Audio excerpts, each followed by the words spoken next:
Most recently, a video clip appeared on the internet in which a girl defiantly eats peach. She is brightly made up and also dressed in men's clothing. Internet users are very dissatisfied with the fact that such a cutie has a peach. Some even claim to be so gentle. The style destroys the masculinity that Daxia's women have built up for millennia. In the past, women, they were evaluated either as beauties or as needlewomen, but the masculine style destroys image. In response to this method of perverting aesthetic development, TV and radio companies, Daxia announced that they intend to put an end to the wrong aesthetic of the cutie. By looking in the phone, overweight guy didn't understand what was going on. He mentally assumed that it was divine rebirth. It turns out that it's been 2 days since he ended up in the world. He still couldn't get used to this heavy mortal body and crazy world. Before rebirth, he was a descendant of the Emperor. One wave of his hand blotted out the sky. It was a truly impressive sight. However, it is very difficult for him to open a news page every day, feed and see how men are insulted. A world without cultivators is a modern world where the roles of men and women were reversed. Women take men as their husbands and provide for them, family, and men take care of their appearance. The worst part is that the meager spiritual energy of this mirror has damaged his soul again, so it's not easy for him to regain his strength. But the demon was there, too strong. They fought to destroy this endless void. The fact that he was able to survive, just an accident. The rest of his soul was trapped in the void vortex. It's a miracle that he was able to get in another world and find the body that just died in order to be reborn. Speaking of this body, I think its name is Lin Mo. From his memories, the hero learned that he was an ordinary rich kid at the best private high school. The cultivator doesn't know if he has been reborn. Lee Mazan is just like him. In any case, before his power returns, all he can do is use it. Lin Mo's personality. It seems that the Emperor is also going to school. This guy's family is pretty good. It's a pity that this house isn't as big as its fish pond. His parents died in a car accident when he was a kid. The guardian grandmother is now in the hospital due to illness, Alzheimer's disease. After that, my aunt started looking after me, and her family moved in with them. And all what was his became theirs. Living expenses were reduced to a negligible amount. The real owner of the body is weak-willed and spineless. It doesn't do anything. He couldn't change the situation, so he just had to endure in silence, putting on a decent one. Finally, the hero went to the kitchen, where the whole family was already gathered at the table. There were 3 people in total. The first was Liu Yunjin's uncle. It was a young man with glasses and a very calm look in his eyes. His bangs covered his right eye. The other was Lin Zixuan's cousin. This is a guy with red expressive eyes, from one smile of which you could understand that he likes to make fun of Lin Mo. The third person was Aunt Lin Lai. It was a woman, with glasses and short purple hair. It was she who spoke, noting what she had heard from the other side of the room. The school news has something important, so He Yonghu is right that his engagement to her is complete. This is absurd. The reborn one remembers who Hyo Yonghu is. This is the man that my grandmother. I was going to introduce you to the real owner of the body before I got sick. But the problem is that He Yonghu was scared when she found out. She refuses to communicate with a guy due to the fact that he fat. This greatly upset the owner of the body, which is why he was careless, running out on the road where he was accidentally hit by a car. Since his aunt said so, it seems to be a prenuptial. The contract was also automatically terminated. This is very good news. There are women in this world. They marry men. So the hero does not understand how his generation could have married the emperors. After that, the aunt instructed Lin Mo not to show any signs of aggression in the future. No amateur activities with prenuptial agreements that somehow concern her. Lin Lai notices that this child is behaving differently today. She has an inexplicable feeling. Oppression. Papa Danet sits down at the table with the rest of the family. It turns out that he hasn't eaten ever since I lost my appetite. He absolutely does not want to eat now, but that this body does not starve to death, he'll have to fight it out. Taking a small piece of food with chopsticks, I put it in my mouth. The smell and appearance of the dish was not bad, and it also tasted good. In that, his cousin advises him to transfer abroad. The guy pretends to care about the hero, hiding it behind a mask of hypocrisy. All her classmates know that he confessed to her in front of everyone, so he will be ashamed of it for the rest of his life. Papa Danet mentally notes that all this is real nonsense, since the emperor has ruled for 10,000 years, and that has never been a matter of opinion. Hence, however, while he is here, he needs to play the role of an ordinary person. Lin Mo assures that he is quite satisfied with this school. The interlocutor stands his ground, saying that while he receives grades, it doesn't matter where he goes to school. The hero wants his cousin to get rid of him by keeping quiet for a while. Another 100 years. An hour passes. Two relatives are given a ride by a driver to school. Lin Zuxuan asks his cousin not to follow him out of the car at the same time. The hero throws on. He gives me a sour look, but doesn't say anything back. A herd runs down the boy's back. Goosebumps, but he quickly goes to school. The reborn one comes out in a minute from cars. He pauses at the entrance to the school, enjoying the view and acknowledging that the architecture in this world is quite new. But the surrounding guys are one more dazzling than the other, and they show off their white legs. Women look normal. Then the emperor hears that two girls were admiring his cousin's legs. He realizes that it's just obscene. The hero himself is very hard now because the world seems to have gone mad. Lin Mo is going with. He calms himself down with his thoughts because he doesn't know if the demon got here, but he will definitely. He'll show up when he's strong enough. Chapter 1-2. As Lin Mo walks through the corridors of the school, he remembers where his class is from memory. From the threshold of the same, girls start teasing them. They also bully Yanhui, who is silent, tolerates it all. The girl, seeing that the guy entered the classroom, clucks loudly. The emperor can't describe in words how boring these mortals are. He only holds his gaze for a moment at the girl, then goes to the last desk. This surprises everyone present. The hero reflects on how to restore his strength, because the divine power, the gifts of heaven, and however, even ordinary training is difficult for him. Then a woman's hand falls on the guy's shoulder, which emphasizes that she said she didn't like him,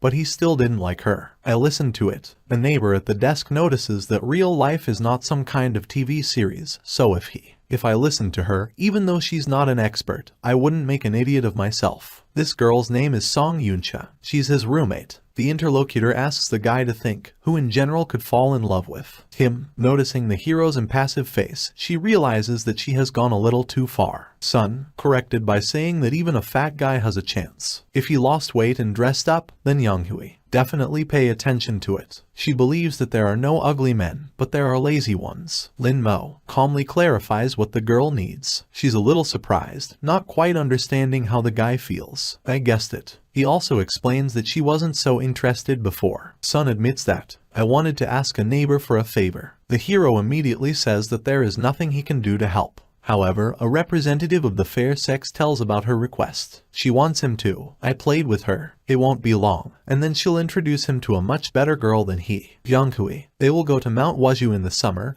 and he can join them. If the guy decides to go. If you're alone, you'll never make it to the top. But if you set a goal, it'll be easy for her. The girl notes that the guy cannot even imagine what kind of view of the stars opens with tops, so if he refuses, he'll regret it for the rest of his life. The emperor is not interested in neither the view from the mountain, nor the appearance of a new girl. He had heard that Mount Wazhu was soaking up the pure aura. It's considered the highest and most beautiful place, so there's probably a lot of space there. The accumulation of energy, so the offer of the interlocutor sounds tempting, because if he goes on foot, you will have to say goodbye to this pathetic little body. The guy agrees, noting that he's not much of a player. Sung is happy about this, asking neighbor Yon to worry, as he has a nice day. Voice. It turns out that she has a third-grade goofball on her team who can only do that. She wants to find a player who will be more useful. The captain said that it will help if they have a guy with them. His job is to talk more. They can take advantage of school equipment after school hours. The hero accepts this. School hours are flying by, unnoticed. The girl says that she specifically canceled all classes at the club for today, so that no one interferes with them during the game.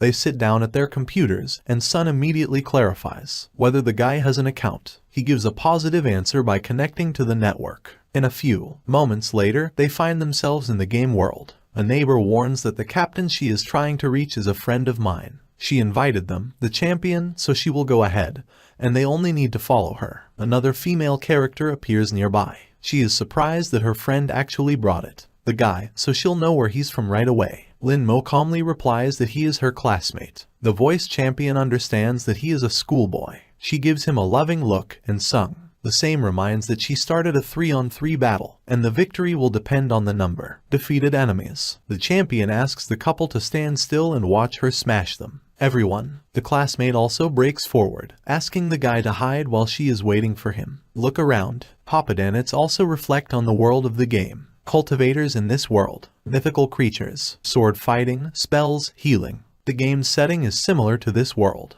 He assumes that there really are spellcasters in this world, so the Emperor decides not to let his guard down. After some time, you receive an alert that the killer card is being used. The cat was killed by a flying feather. The champion is reborn next to the hero, stating that she lost. The girl again breaks into battle, saying that they learn from mistakes, so she will take revenge on them. Through a couple of moments later, a second notification arrives about her death. The champion starts to get angry, breaking down into battle. At this time, Sun reports that he is rushing to the rescue, noting that the enemy team there must be a leader. In the hero's team, several deaths occur in a row. This brings up the neighbor out of herself because she doesn't understand why her little sister is dying, because she specially brought a pretty boy to raise your spirits. The leader says that the flying feather is in the top 100 champions of the game. Sung asks the guy to be careful because the feather is coming straight to him. Lin Mo keeps you completely calm. If he feels danger, he avoids it. It's an instinct, accumulated over tens of thousands of years. Besides, the Emperor shouldn't be killed by a mortal. Even in the game,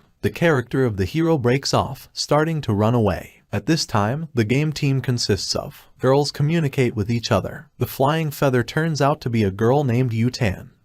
It really is one of the top 100 champions of the game. A team member notes that one opponent is running away. The girl notices that he will not run away anywhere. Lin Mo notices that the enemy is chasing him. He stops, realizing that so what? From the moment he became emperor, he was never hunted. He disappears abruptly into the bushes. This reaction strikes the opponent. The hero also realizes that attacks in this game are a test. You don't have enough stamina, and you won't be able to win just by using your body, but you can use your spiritual power to temporarily strengthen your character. Yutan easily finds the guy, thinking that this swordsman doesn't know how to hide. She takes him for a real noob. The girl jumps out of the bushes, attacking from the ground. Surprisingly, Lin Mo was just waiting for this, looking for the right moment to attack. The energy shot overtakes the enemy. The system notifies that a flying feather has been killed. Little Momo, Yutan's two girlfriends are at a loss. One of them suggests that there was a pro player in a male guise. The girl herself freezes in place, not knowing what to say. Sun praises his classmate, believing that he has a real talent. The guy bows his head,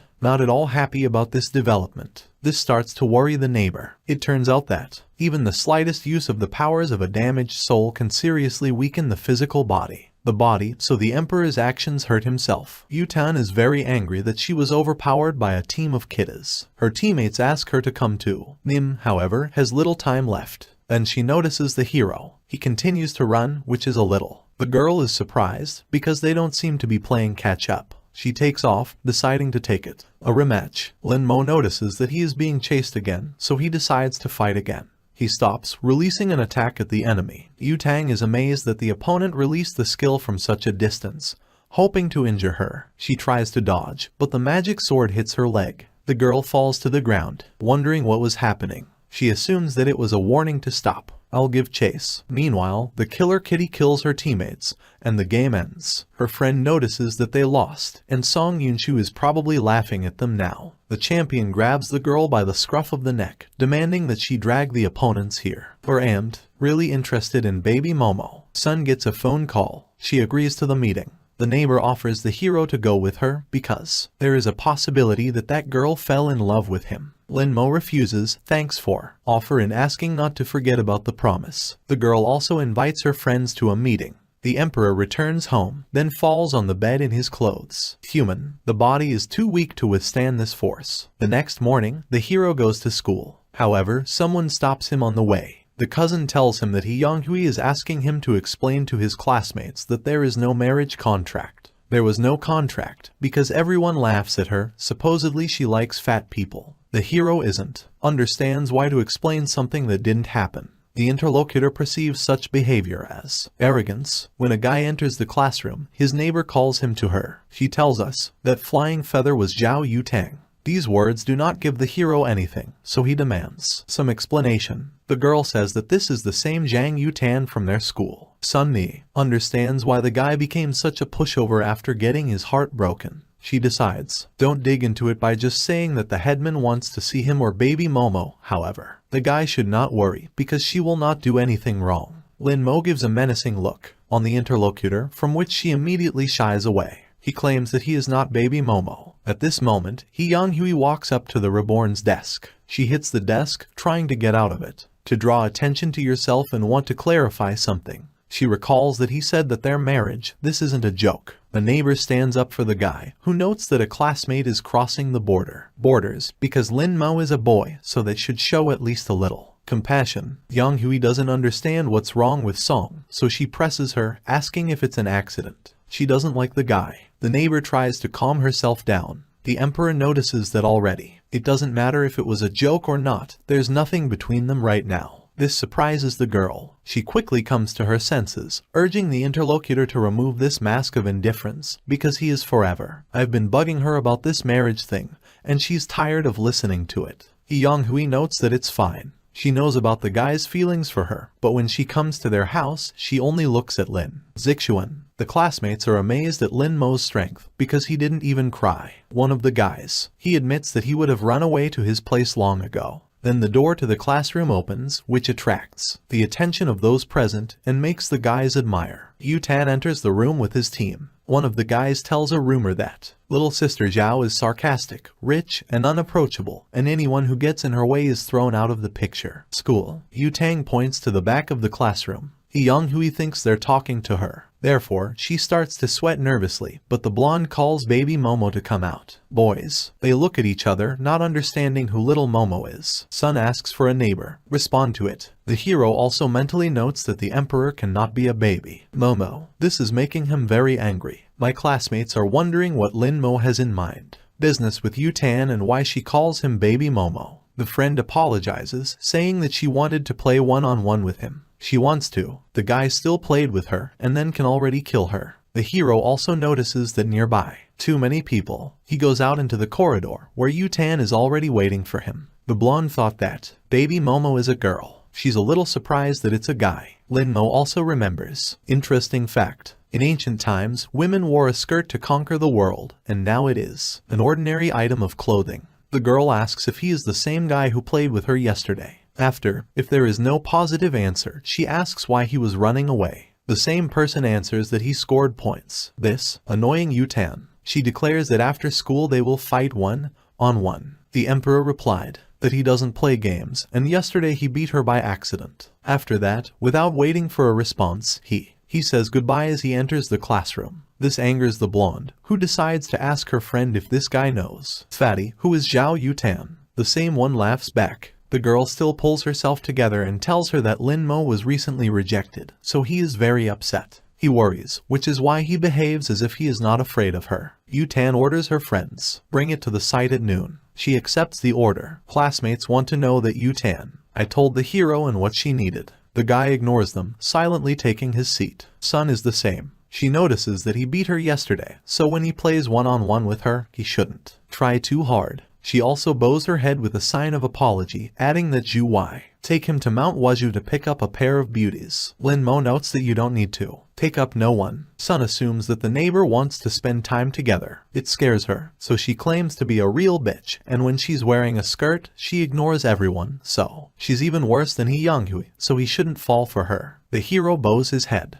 just wishing this girl would shut up. At the end of class, Yu Tan's friend comes into the classroom. She wants to take the guy to the playroom, but he's already gone. The girl tells her friend that she screwed up a little. At this time, the hero is in the dining room. Others whisper about his weight. He asks the cook to wrap up his food with him. Emperor, get out of the building. The mortal world seems too noisy for him. He can't get used to this one. He hoped that no one would disturb him. At this time, traffic is moving through the school grounds. A beautiful girl. She says Han Zini is seriously ill. It would be a miracle if she lived 3 more years, but there is a chance. You just need to connect with the deity. They have the same names, which means they're special. All her wishes will be fulfilled. The guys throw amorous glances at the beauty. She also notices that she made the right choice. Now the 18 years she has lived will be hers. It is a pity that her joys and sorrows are only a matter of time. Little things for Wang Yang. She thinks that she did a great job for Fan Zai and was able to kill him. The emperor. She hoped that she would be happy, but on the contrary, she feels only emptiness. Everything you need. What she wants is to revive the demon world. After that, she shuts her mind, realizing that the emperor has a lot of trump cards up his sleeve, so killing him will be problematic. She assumes that he is also in this world, so she should be more careful. Girl admits that this world is really interesting. In her own world, no matter how hard she tried, but it was just the same. I couldn't get my father's approval just because I was born a girl. These fucking the louts looked down on her and only wanted to possess her, but that only lasted until then. Until she put on the evil spirit mask and killed them. That's how they became afraid of her. Here, men have no privileges, and the culture is not bad, so there is a problem with spiritual energy. In addition, it is too beautiful, which is why there is no end of guys. Then she notices that the fat man, still following her. The girl assumes that it just smells good. She stops abruptly. The hero stops in front of her. The girl urges him not to follow her, because between them, it can't be anything. Linmo just passes by, calling her crazy. It's driving. Beauty and paint. Her brain boils, and she decides that she needs to recover as quickly as possible. Power up and get out of this world. The girl breaks down the stairs after the guy, deciding to fulfill the wish, since she made her promise. He runs out onto the roof, where the fat man is standing at the edge, looking down. From the outside, it seems that he really is. He wants to commit suicide. She holds out her hand forwards, ordering them to step back, but she quickly realizes that she has no strength in this world. Linmo also enjoys the peace and coolness, deciding to eat before going downstairs. The beauty calls him to stop. She runs over from behind and grabs it. The hero doesn't understand what she's doing. The girl lifts the guy on her, pulling him away from the edge. The same one demands that she leave. For a moment, she can't support the fat man's weight, causing them both to fall on their backs. Linmo, it turns out to be on top. There is a crunch of bones, which does not bode well. Guy, she says that she was just thinking, after which he clarifies what she needs. Representative. The Pharisex growls that she just wanted to know what he would do, and if he wanted to. If he dies, then he should not cause problems to others. She grabs her torso, realizing that I broke a rib. All the emperor's anger disappears, because there was a misunderstanding. He watches carefully as the girl struggles to get to her feet, making sure that the mortals can't get up. Very fragile, and that women are the stronger sex, but even those are not iron.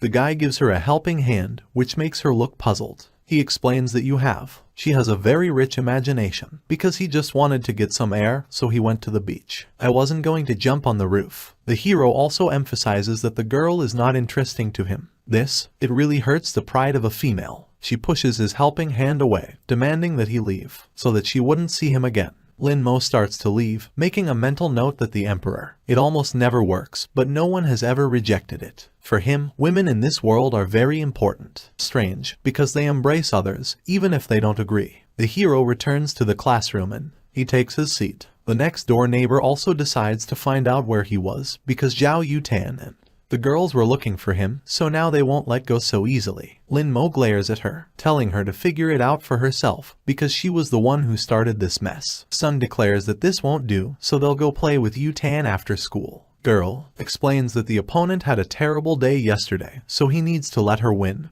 and she will. Calm down. The guy doesn't agree with this, because the emperor never loses. He can't just retreat like that. In addition, the hero believes that you cannot let the girl win just to make her happy. The neighbor tries to reason with the fat man, saying that Zhao Yutang is the eldest in the family, so they are just specks of dust to her, so they can't take that risk. The emperor reminds us that she is the one who started all this. The girl justifies herself, noting that I didn't know that he would beat the champion, because for that it is an insult. Sun is willing to do anything for Linmo to just agree to lose to Yutang. Even if he asks her out on a date, she'll never know. He'll agree, but it doesn't work on the guy. His answer remains unchanged. Lessons are ending. The reborn man is going home, reminding his neighbor about Mount Washu. Once outside, suddenly he remembers the strange girl who tried to save him from suicide. He realizes that he has broken her rib, but he is experiencing a strange flow of feelings, not knowing if she should, whether she cared about him or not. The emperor realizes that he has completely forgotten that mortals are very fragile. He notices that the girl, I did break a rib, but the ambulance never arrived. The guy assumes that she lost consciousness. Then it dawns on him that the lives of people in this world are very valuable, so if the police find him, he's finished. He takes off, deciding to go back and check it out. At that time, a representative of the fair sex really stayed on the roof. The mortal's body is too much, weak enough to get up with such an injury. In addition, it is very windy and cold on the roof. She also, I want to eat. She starts yelling for help because her phone's battery is dead. Here it is, torn by doubts, because she is a demon who cannot ask for help, so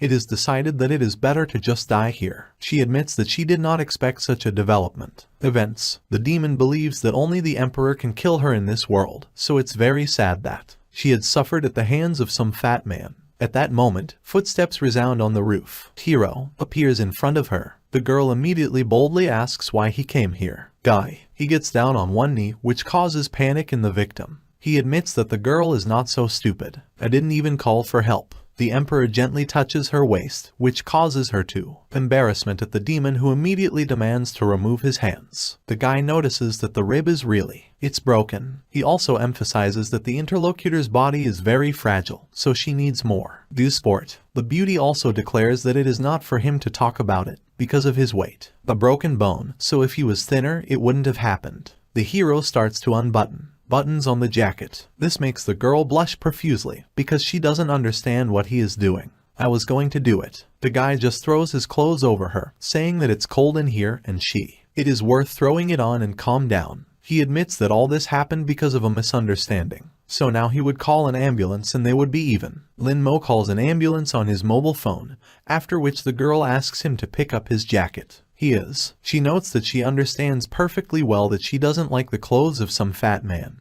But she will have to be patient, because people are too weak, so she can take it off when the ambulance arrives. Then the demon realizes to himself that he does not despise others because of their position. She didn't think that he'll be such a nice guy. The world demands a lot from men, and he's fat. Girl understands that you should be more attentive. She thinks it's funny that people are so fixated on appearances that do not notice the inner world. As soon as the ambulance arrives, the hero conducts medics to the victim. Two girls passing by assume that someone got into a fight. At this time, the demon covers his face with his hands, blushing with shame and cursing the gods for his actions. Self-mockery. In the late afternoon, the emperor returns home by taxi. From the doorway, he is bombarded with questions from his cousin, who wants to know why Zhao Yutang. She was looking for him and how he hooked her. Lin Mo ignores him. Then the evil cousin repeats his own question without letting the other person enter the house. The emperor warns us not to repeat it. There will be more and requires you to leave. The look that falls on the boy makes the latter tense. He does not understand where that naive boy disappeared, because from his current relative he goes. Goosebumps all over my body. My cousin says it can't be helped that he's so fat. I am sure that the fat man provoked her, so he urges him not to create problems for the family. The emperor just ignores the chatterbox, which makes him even angrier. My cousin reminds me that the guy is no longer a child, so he should believe that he can make his mother throw him out of this house. Lin Mo stops, turning half a turn and saying that a relative forgot something important. This is his house. This completely pisses the kid off, so he raises his hand to teach Tom a lesson. The hero easily intercepts the hand. A fool for a brush. Lin Mo twists his cousin's arm, amazed that with such poor physical fitness, the mortal wanted to do something to him. The same one asks you to stop it. The emperor gets tired of all this. He throws Chatterbox to the floor, telling him to just get out. The same one, with tears in his eyes, runs away to his father's house. Second floor to complain about. The uncle comes down in an apron to the hero, asking how dare he beat up your cousin. He raises his hand to punish him. The reborn one intercepts a blow in the same way, causing the uncle to instantly admit defeat. Lin Mo also gives. His uncle's advice was that the man was no longer in his way. The man claims that his nephew is behaving abominably. He starts calling out to his wife, claiming that if she didn't come down, Lin Mo would beat him and their son up. My aunt goes downstairs. A loud voice silences the husband and son. She approaches the hero. Looking into his eyes, he realizes that this boy has changed. My aunt points out that it doesn't matter what's here. It happened because it was his fault, so he should immediately apologize to his uncle and mother. The cousin. The emperor notices in his mind that Lin Lai is the first person to ask Ben Dai to apologize. The guy passes by the woman, saying that the guilty should apologize, and this is not about him. Then she warns that he can forget about pocket money if he does not ask. Excuse me. The hero accepts this, remaining with his opinion. He goes into his room and closes the door. As Lin Mo puts out his things, he realizes that money is a stumbling block, because without it, there will be a problem. It is difficult to get food on Mount Waju, so he should find a living. The guy notices that it's not much else to sell, and the money for personal expenses has run out. He's got everything. There are also sets of clothes and socks. He turns on the computer and logs onto the network to see if they can be sold. After placing an ad, he is amazed that it is very fast. A customer appears. 3 different girls write about the purchase. The first one specifies whether this one is branded thing. The second one asks if they smell like it. And the third one wants him to send a picture. Emperor. After reading these messages, he falls out of his chair. The Emperor has never been afraid of the devil, but these ladies give him the creeps. He decides, now delete the ad, because who knows what they want to do with his clothes. Lin Mo. It is amazing that such a small thing as money was able to drive into a dead end. He takes off his shirt, deciding, before going to bed, conduct a series of exercises, because he needs to regain his strength. Body base. Perfection. If it absorbs spiritual energy, money will no longer be such a problem. He decides to try to train the same way as in his previous life. 3 minutes pass. The guy falls onto the bed, sweating profusely. He was very exhausted, and even without spiritual energy, he couldn't. It will be able to support the body. Then his phone starts ringing. His desk mate calls. I wrote to him, but he didn't say so. The Emperor still asks what is the matter. Girl. He reminds me that there's nothing wrong, just that they're going to the mountain tomorrow. The hero doesn't understand. What is the problem? Sun notes that Yang Hui and his cousin are coming too, so she suggests going with him on another day, because this couple will mock him if he goes. The Emperor, on the other hand, has never been bothered by ridicule, so he declares that he will go with her tomorrow. The girl no longer argues, simply saying not to be late and warning that the bus will be there tomorrow, near his house. Chapter 1-6. The next day arrives. Lin Mo goes to the kitchen to have breakfast. Cousin right away. She starts making fun of him, asking him why he got up so early today and asking him not to talk. That Yang Hui had invited him for a walk as well. The hero completely ignores the talkative relative while eating. This strikes the latter, who does not understand what is wrong with the guy. Happens. At this time, the bus pulls up to the house. Cousin says goodbye to everyone because the bus arrived. A girl gets off the bus and meets a guy. He wants to help him pack his luggage. The boy grabs the girl's hand, telling her that he's scared shitless. The interlocutor wants to find out what's going on. When they get on the bus, he tells them that it's all about Lin Mo, by its name. Now that the girl had rejected him, he'd taken it out on him, and last night he'd taken it out on her. I pushed him and got into a fight with my father. All my classmates are shocked by this, because for them it's terrible. Yang Hui decides that it would be the right decision not to take the guy to Mount Waju. Everyone who heard it. The violet-haired man's story supports this decision. Then Sun chimes in, saying, I don't know. Informs them that Lin Mo will be with them. One of the girls doesn't understand how it's going to work at all. Climb, because it is very fat. The girl explains that it will be slow, but they are the same. Odnaklasniki, so do not slander him like that. The interviewee decides to listen. A friend just because she's in charge today. Sun makes a mental note not to think about it. She might have expected him to actually go, and she was also afraid of seeing Yang Hui confused. But it was all right. All right. She wants to believe that if she takes it, nothing terrible will happen. After a while, a reborn person gets on the bus. He doesn't say hello to anyone when he goes to the hospital. End of the bus. Yang Hui blocks his way, wanting to know why he pushed Zixuan. The Emperor glances at his cousin, who looks startled. He wonders what heroism is. Saves beauty. Then Sun puts a hand on her friend's shoulder, saying it's just a misunderstanding. Lin Mo isn't that terrible. A girl asks a friend to take her place and enjoy the amazing view. The hero sits down on the seat, after which the neighbor asks the driver to go to the next a place to pick up people. Lin Mo hoped that this time around, there would be no mishaps. Here it is. Notices a girl wearing a helmet on a motorcycle. She looks at him, which surprises the Emperor. Instead, the rider accelerates. She passes the bus and slams to a stop, standing sideways. The driver slams on the brake and the passengers. They hit from an unexpected stop. The bus driver throws obscenities to the side. A motorcyclist. The girl goes to the transport. Along the way, she takes off her helmet, forcing the guys to blush. This is Zhao Yutan. Sung makes a hand-to-face gesture, realizing that she only came because of the Lin Mo. This girl is really only doing this because of losing. The guys start counting. That Yan Shu was able to call Yu Tang over with them, which is just great. The main one decides to go out and find out everything.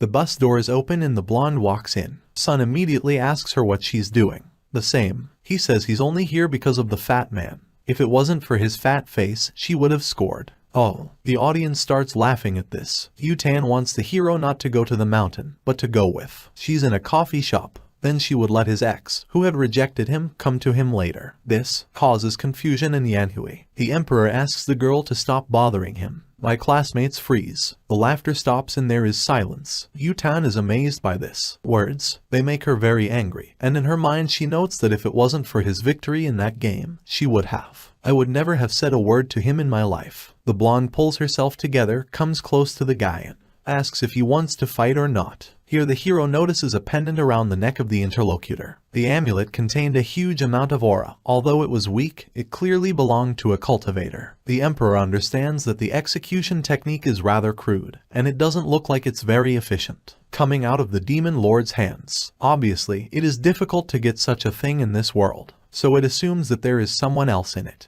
Yutan straightens up, repeating his question. The guy says that he will play only after a trip to Mount Wuzhou. In his mind, he notices that there was a possibility that he would be able to find a cultivator thanks to her. Sun starts calling out, my sister wants to go with them, because their goal is the top of the mountain. The others also join in. The blonde decides to ask if Lin Mo can climb to the top of Mount Wuzhou. Classmates, they also call on her to witness a miracle with them. Yutan takes a seat next to the hero, saying that he is a very popular fat guy, although a simple fat guy. However, she wants to see how he is. Climb to the top of the mountain. Then one of the guys comes up to her, offering to sit with him because there is another place that is not so crowded. The blonde shuts him up by recruiting servants and ordering him to leave. The last one to pick up his bike. The boy runs away in tears. Yutan decides to find out if the other person has games on his phone, because she wants to play with him now. Lin Mo gives a positive answer, adding that if she loses, then she needs to promise him something. The girl notices that this is quite bold, because it's better for the guy to prepare for losing. And running her errands, another guy runs up to Yutan, offering to play with him. The same, rudely and sharply dismisses him. Odnoklasniki are wondering if Lin Mo is good at games and why would Yutan want to play with him. They address these questions to Zixuan. The same one asks for, don't ask him about it, because what he really wants to know is why. What's happening really pisses him off. At this time, the couple starts the game. Yutan thinks that the opponent is just running away from her. However, he turns around during the flight, starting to aim at her. The girl is amazed that he is going to hit her at such a high speed. To the next, a moment later, the hero's attack overtakes her. The emperor emerges victorious. The blonde is in. She is confused until the guy informs her that she has lost. She lashes out at me, asking him questions, wanting to know how he did it and how he was able to. Lin Mo tells that everyone, each step in the game is well thought out, and while they are calculating everything, they will reach the goal, and even with a small amount of time. You can win with luck. At this point, the interlocutor is like a god in the eyes of a girl. She assumes that she has met a genius with even more talent than she has. Actually, the reborn one channeled spiritual energy into the brain and added a bit of luck. Yutan admits her defeat, saying that he could ask her for anything. The same person demands to translate it to him. 10,000 yuan. The blonde believes that this is a fairly small amount because she can transfer money to him every month, and she can also force his ex to come back to him, as long as he was her partner. The same one reports that it is not necessary, because it needs just money. This money is needed for physical training. He hands the phone to her, and then says, I don't know. Her hands are shaking. She can't accept defeat. Yutan snatches the guy's phone, then performs a standard operation. Further, notifies him that she transferred money to him, and also wrote down her phone number so that he wouldn't dare reset it if she calls. The blonde returns the phone to the other person, noticing that he needs it. Don't call her yourself or give her number to anyone else. The hero also mentally understands that even as an emperor, he wasn't as arrogant as this woman. At this point, Yutan declares that it's cramped. She gets up from her seat, walks over to Yanhui, and orders her to leave. Hero's ex-wife, angry that she was finally able to sit next to Zixuan, who let her sit next to him. That pig. It's disgusting in her opinion. Two girls collide. Yutan demands that she hurry up. Yonghui can't do that in front of everyone, but she can't go against her opponent. It gets in the conversation. Zixuan, who notes that Wu notices that a friend had a conversation with Lin Mo. Girl, she rejoices inwardly, because the guy helped her. She goes to the emperor, saying that she must make it clear that the prenuptial agreement was just a joke among adults. Actually, a cousin from the very beginning. I wanted to chat with Sister Yu. He makes an attempt to start a conversation. First, he introduces herself, then clarifies what she likes, and then notes that she is good at games, right? That he could play with her. The blonde cuts off all conversation, telling him to shut up. Zixuan is startled by the other party's words. He notices in his mind that he's not going to be quiet, right? Also these spirits, it is better to sit with an old man, since you can lean on a soft one. Thus, it stops and drops off schoolchildren who are amazed by the height of the mountain. One of the guys asks Zixuan to borrow sunscreen. My cousin asks if they're halfway to the top. Yang Hui asks him not to worry, because she is the only one who can help him. Help him when the time comes. The girls exchange knowing glances. They have a simple plan. As soon as the guys are tired, they will help them climb the mountain, and then they will not be able to get up. Not only can they eat tofu together, but they can also get closer to each other. After that, Sung commands, move out. After half an hour, they stop to rest. Guys complain that they have pain. My feet, and that they won't be able to walk anymore. The emperor realizes that these people are even weaker than him. Lin Mo steps aside, mentally wanting to crush them all for centuries, but he doesn't have the strength to do so. At this point, the girls begin to offer their help to the guys. Someone wants help with a bag, and someone is even ready to carry the guy on his back. Sun notices that, as expected, there is no one who can. He would take care of Lin Mo, and she wouldn't be able to take care of him herself, or else gossip would spread. 20 minutes pass. The fat man climbs the stairs to the top alone.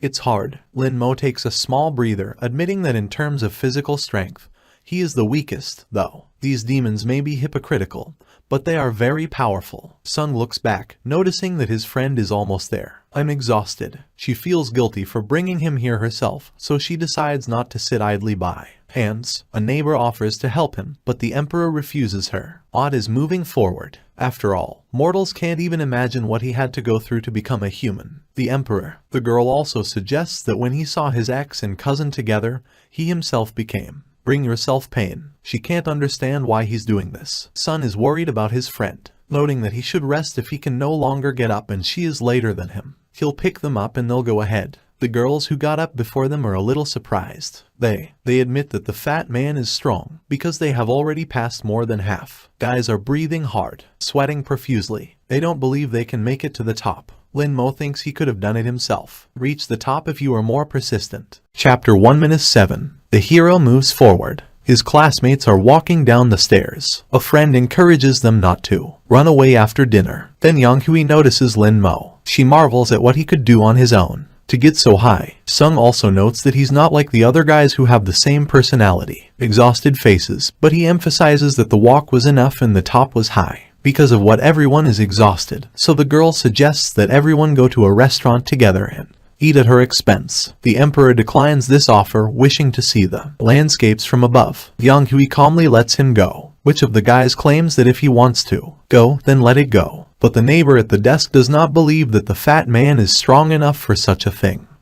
20 minutes pass. Dripping with sweat and losing a lot of strength, the guy still gets to the top. In a small open house sits Yutan, who mentally does not believe. To your own eyes. The blonde notices to herself that this is all rather sad, because he fell behind on the floor on the way, so even though he had climbed to the top, his classmates had already descended, so he would still behind. She thinks he's a jerk who made it to the top alone. Girl, he expects to be teased on the way back. Lin Mo didn't really care about that. The reborn closes his eyes, sensing that there is indeed an aura on the mountaintop, even though it is not visible. And not much, but he can practice here. He notices that he still has a chance to win. Mo Zun, the hero, decides that as long as there is an opportunity to practice, he will come to this meeting. It doesn't matter how long it takes. Just then, Yutan's hand falls on his shoulder, and she is looking at him. She wants to know what he's doing. The guy replies that he's just admiring the views. The girl counts it. Boring. His stern face and silence irritate her. Lin Mo similarly counts the blonde. Boring, because in his world, there were many dead cultivators like her. The girl states that this place is occupied by her, so he needs to go down the mountain immediately. The emperor didn't. He understands why she's driving him away, because he can't walk anymore. Here the interlocutor throws him a strange bundle stating that it will only allow it once. She wants him to be her rival. Tomorrow, she is very bored, so she suggests going downstairs. Lin-mo opens the wrapper and sees a sandwich that has been bitten off. He makes a mental note not to underestimate the emperor. After all, in the past, he ate troops of animals for cultivation, and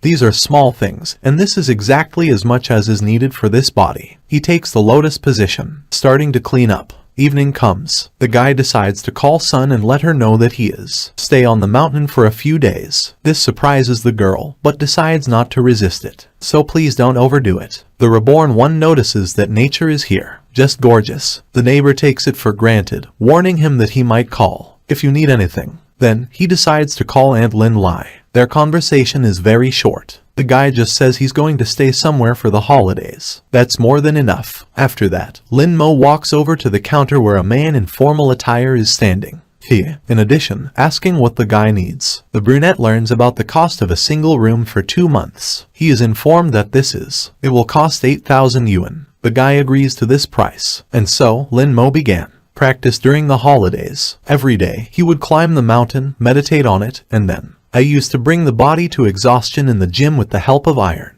2 months pass quickly. Sun calls him on the phone from the backseat of the car. She notices that it's coming soon and asks if he's ready. The guy gives a positive response, thanks for what she will pick up. It turns out that the girl decided to take advantage of the debt from a neighbor. When the neighbor hangs up, then she mentally curses at her friend because she hasn't communicated with anyone all these days, and Zhao Yutang. In general, I tortured her. A representative of the fair sex decides that she should drag the guy to the U-town. Lin-mo looks at herself in the mirror reflection. Fat is gone, and instead of a huge belly, there were abs cubes, but he is not happy about it, because the spiritual power leaves much to be desired. He realizes that he will have to continue pretending to be a high school student. Sun knocks on the door. The hero opens up to her when she is happy that she finally caught him. Here, the girl finally turns her attention to her friend. The pupils of her eyes narrow. In front of her is a handsome young man. She nervously notices that she went in the wrong place because she was looking for her own. A classmate. A neighbor pays attention to her long legs, feeling that her heart is not beating. It holds up. She had already come up with a name for their child. She apologizes, starting to leave. In her mind, Sun curses herself for staring at him for so long. Pretty boy, because he might think she was a pervert. Then Lin-mo finally notes that I got it right. The girl still can't believe what she saw, considering that she met an acquaintance of a friend in room 107. Here the reborn declares that he is Lin-mo. The beauty freezes for a few seconds, then says that Tom should not joke like that, although she admits that their voices are very similar. The hero claims that he just lost weight, so he doesn't understand why she's so surprised. These words unsettle Sun, so she says, I'm not sure. Decides to clarify what it means for the other person to lose weight. Just a representative. The fairer sex sees things differently. Back, hair color, legs, all this changed at a young age. A person, it's like it's been completely updated. The emperor grabs his bag, asking whether the car has already arrived. The interviewee gives a positive answer. Then her friend realizes that the guy has a very cold look and tone, so it really is Lin-mo. The girl realizes that she is facing a real dream. She admits that she told him that fat people have potential, but she never thought it would be true. Sun gives himself a sobering dream to come to his senses. A representative of the fair sex. Mentally praise yourself from the past. After all, she never laughed at Lin-mo because of his weight, right? That their relationship should be fine. She rushes out of her seat, wanting to help the guy with a bag. He is already approaching the car, where another girl approaches him, wanting to help with things. Sun takes off, telling her rival to stop it. She runs to the car and opens the door to the guy, inviting him to sit down. When the three of them are driving back, the girlfriend starts conversation. At first, she notices that everyone would think that the other person is some kind of idol. Then she wonders how he managed to lose weight so quickly, and if he ever climbed every day on the mountain. Lin-mo gives a positive short answer. Beauty doesn't believe that it's possible to lose so much in just one vacation. She praises the guy while doing a few compliments. Sun notes that he's done a great job, so if Yang Hui could see him now, she'd be leading the way. She acts like a little dog, but she encourages him not to pay attention to her, because such people are just like her. They bring trouble. A friend notes that a friend has become a real handsome man, so on.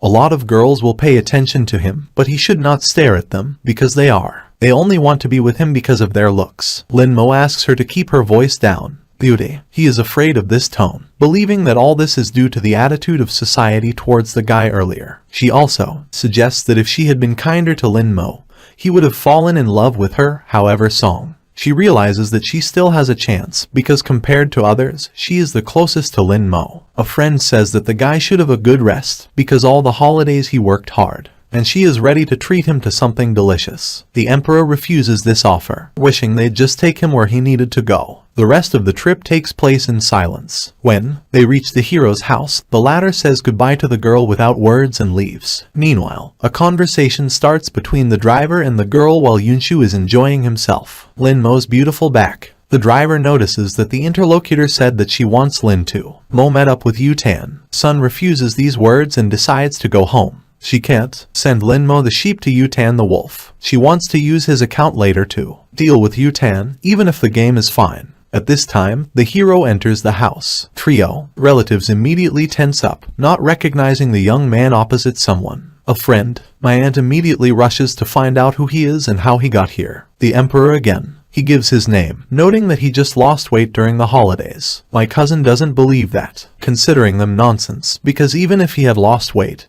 he clearly would not have become like the interlocutor. Zixuan thinks that the handsome young man is just pretending to be Linmo. Aunt shuts him up, asking the hero if he has had plastic surgery. The reborn one doesn't understand how he should. It was possible to make it if all his money is under her control. He starts eating, asking, I don't know if he'll have any pocket money this semester. Lin Lai tells him that she will give him money and help him with his school uniform.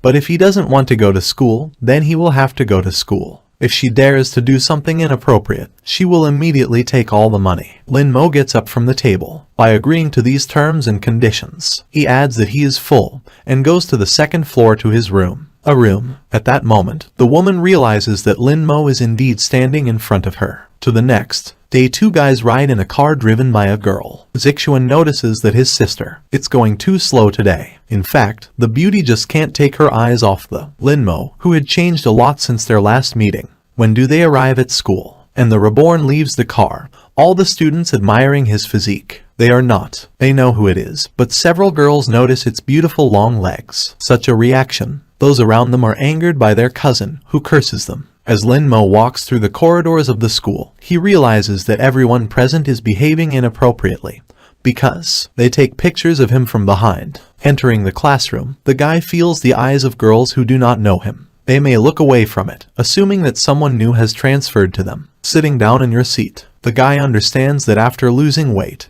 he began to look a little better than other people. Through windows in the classroom are watched by a crowd of fans, each of whom wants to attract the attention of a handsome man. He doesn't think he's that pretty, though. The emperor understands that the reason for this attraction is spiritual energy comes to him. Here two girls enter the class. One claims to be a sister, blatantly deceiving her. Yu Tang brings Song by the scruff of the neck to class, wanting her to bring her back in 3. Give her the fat man. The same one declares that he is no longer fat. Blonde asserts that the mouth, the other party, is rotten, so she will only stop crying when she sees the coffin lid. Yunshu. He wants to justify himself. The neighbor abruptly points her finger at the last desk, saying that Linmo just lost weight. Everyone in the room starts laughing at this, and Yutan thinks she's playing with her. There's a hero here. She decides to step in, noting that Yunshu didn't lie, and if the blonde is so eager to arrange, if there is a battle, then you will have to wait for the end of classes. The girl doesn't understand how a guy dares to do that. Communicate with her. Song once again confirms that this is indeed Linmo,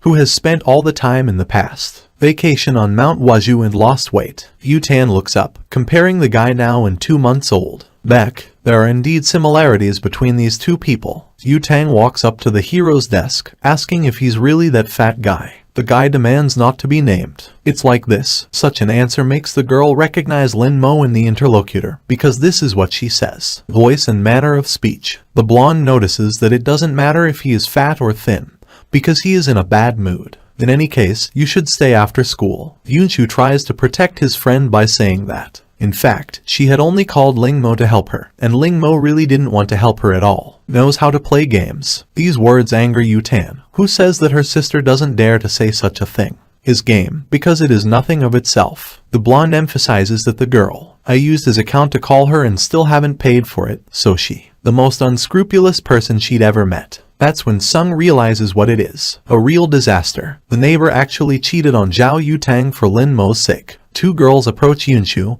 deciding. Ask her how she knew that this handsome man was Lin Mo. One of them doesn't understand how that can look so good even if he has lost weight. Another suggests that it might be plastic. The teacher enters the classroom, asking everyone to go to their seats and get ready for the lesson. When everyone fulfills the woman's requirements, she admits that she doesn't even know how to pass them. Holidays. Then her sharp gaze turns to the last desk. She doesn't recognize Lin Mo, assuming that he just got the wrong class. Yunshu is responsible for the guy, who claims that my friend just got in shape. The woman notes that it must be hard to change in a short time. Just a vacation. She suggests that he change his place this semester. My desk mate is against it. Then it turns out that all the girls in the class want to take Yunshu's place. One beauty declares that Sun wants to switch places with her. The latter claims that this did not happen.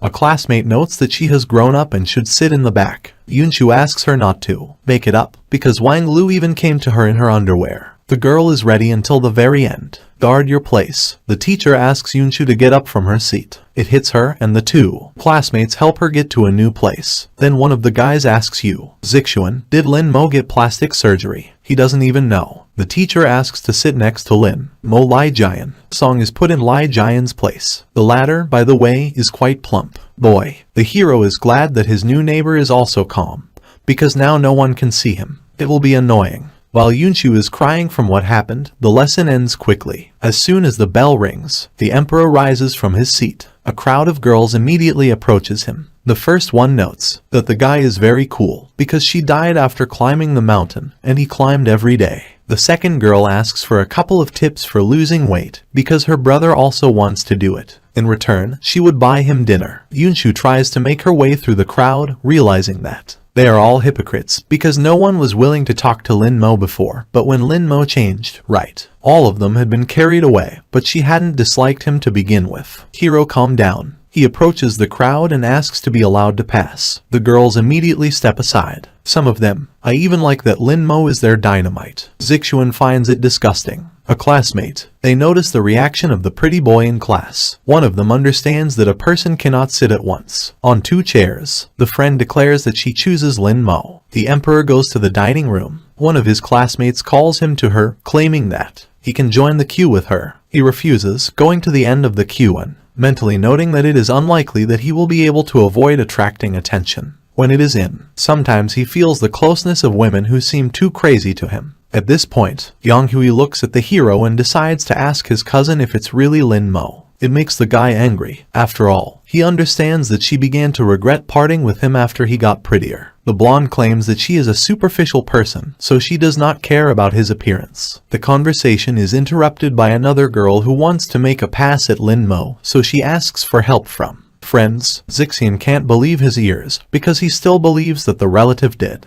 plastic surgery. The same one claims that it doesn't matter what he did there, but most importantly, what impression he made. He produces, so she likes him for his character. Yang Hui understands that this is a real hypocrisy. Then she comes to her senses, realizing that these men have clipped their eyelids and claimed that it is not. Well, that's hypocritical. But what if she could become a leggy beauty like Lin Mo? Even if the legs were artificial, she would have agreed. At this point, the girl claims that she is determined. The reborn takes food from. He is about to leave school for lunch, but a girl blocks his way. He decides to find out what she wants. Yang Hui decides to apologize for the things she did. He must, to understand that the incident was very unexpected, and she was immersed in her studies, and when they told her about marriage, and she couldn't accept it. The hero simply passes by without expressing any emotions about it. The girl, realizing that she was simply ignored, asks him to wait. Lin Mo stops, asking what else. Yang Hui asks to forgive her, because all that she has done is to forgive her. I said it was too hasty. The emperor responds with a meaningful HM, after which he leaves. She doesn't understand why he's so cold. She assumes that the guy has changed. Because of her, he wouldn't change his mind, so he didn't forgive her. As he walked down the street, the emperor realized that there was no one on the roof right now. Then he notices a friend, the figure of a girl in front. He understands that this girl is planning to take over the roof again. Lin Mo. She notices that even though it looks childish, the emperor loses to her. He quickens his pace. The girl notices this, realizing that this man is following her. He reminds her of a fat man, even if he doesn't know what to do. It looks much better than that one. The hero quickly passes next to her. Beauty exhales, admitting that he didn't want to do anything to her. That's when she notices that he really wants to go to the roof. The demon catches up with the hero on the stairs. She wasn't going to give in to him. With a confident and fast step, she steps around him, pushing forward. The Emperor notices that the girl has also sped up at him. The assumption begins to appear that she wants to squeeze out his place. It speeds up by exiting. Go ahead and notice to yourself that even a mortal can make a mistake. The demon doesn't intend to surrender. Their eyes collide for a moment. They are annoyed by the situation, but none of them are. I'm not ready to accept defeat. They rush forward. The girl begins to lag behind a little, mentally noticing that guys should be more active. Restrained, she knows she's giving in to him now. The brunette does not understand where the guy came from. Such speed, however, she believes that if she loses, it will be a disgrace to all the girls. At this time, a classmate of the hero looks with incomprehension at the stairs on which they climbed. Clouds of dust from the couple's run. The demon decides to ask what's going on and why Lin Mo is running. The same. Notes that she does the same thing herself. The girl claims that the guy first started running, so she ran too. The hero calls her sick, not seeing the connection between his running and hers. This insult makes the brunette lose her temper, so she warns the interlocutor that such an insult is not possible. A guy who is always fighting and arguing with girls is at risk of never getting married. Reborn. But he doesn't want to, because he's a tall man, the Emperor, so he just can't get married. The guy decides to respond with a tease to the girl's words, saying that she has no manners, so she's also trying to pick up a guy. The demon isn't ready to lose, so when they get close to, she blocks his path with her arm as he steps out into the street. Lin Mo does the same thing, letting her go ahead. They start to fight, pointing their fists at each other. Each of them orders the other to leave. The Emperor understands that he will have to use brute force. He doesn't hesitate to push the beauty away, getting in front of her. At this point, he touches his elbows, her sensitive area, causing confusion to the opponent, which translates into embarrassment. Lin Mo declares that the girl has lost, and this is his territory now. The demon doesn't understand how it works. She dares to act like this without even knowing who she is. It also reminds you that the person you are talking to is only one person. For touching her pineapple. At these words, the beauty approaches the guy. The Emperor is the same. Prescribes her savory bream, stating that it was she who touched this place to his hand. These actions put a girl in a stupor. Lin Mo makes a mental note that it was very dangerous. After all, he had forgotten that men in this world are quite vulnerable, so don't be too calm. It would look strange, but this way everything should be more or less normal. The demon clenches his fist, angry at what was happening and not believing that it was all her fault. The guy gets it. Phone, saying that if the girl didn't leave, he would call the police. The interlocutor is the same, is furious. She wants to wring the neck of an arrogant mortal with every fiber of her being. Lin Mo clarifies what she needs and whether she wants to do something else. The demon doesn't know what to say. After all, she understands something. In this world, women who beat men are despised. If he does, he won't be able to stay in school. The girl realizes that the enemy deliberately put her in such an awkward position, but she has to say something. She is aware that even anyone who thinks sensibly may be biased, so you need to destroy it. The girl points at the guy with her finger, stating that she will let him go this time, but next time, if she does it. She starts walking away, saying that men and bad guys are so hard. Nurture. The guy sits on the roof, noticing that he coped, but this woman makes him a lot of trouble. He decides to watch the news, because it was supposed to come out. Continuation. What he sees surprises him. The amount of compensation was too large. Therefore, it was cancelled after an appeal of the court's decision. Thousands of chickens at the poultry farm, suspected of being infected with the virus. Overnight, they became corpses. The hero does not understand what kind of corpses we are talking about, because the demon lord has the most durable sword in the world, and everyone who touches it will become dry bones. It assumes that this is a job, his sword, but in the final battle, the demon lord was destroyed along with the void. The imperial sword was also destroyed, and then it ended up here. After hearing the latest news, Lin Mo assumes that Mo Zong is also alive. The demon lord had killed, and he had chosen a heavenly path to become an immortal. She needs to kill to regain her strength. The hero is not. They allow her to recover. He decides to see the whole situation with his own eyes. Evening. It comes unnoticed. The hero leaves the classroom in a hurry. One of my classmates is in love. She looks at him with her eyes, saying that even if it's plastic, she accepts it. A friend asks. She has to come to her senses because people are staring at her. Yunshu also reminds that the guy needs to play with little sister Zhao and then she can pick him up. The emperor replies that it is not necessary. Then Sung notices that it's better to go together because Tom won't be able to do it. It's worth looking at little sister Zhao because girls are real predators. Girl tells about a guy who was deceived by his classmates and then he jumped from the roof to the ground. The next day, the hero asks not to snuggle up to him and emphasizes that he did not intend to go. The interlocutor understands that the friend misunderstood everything.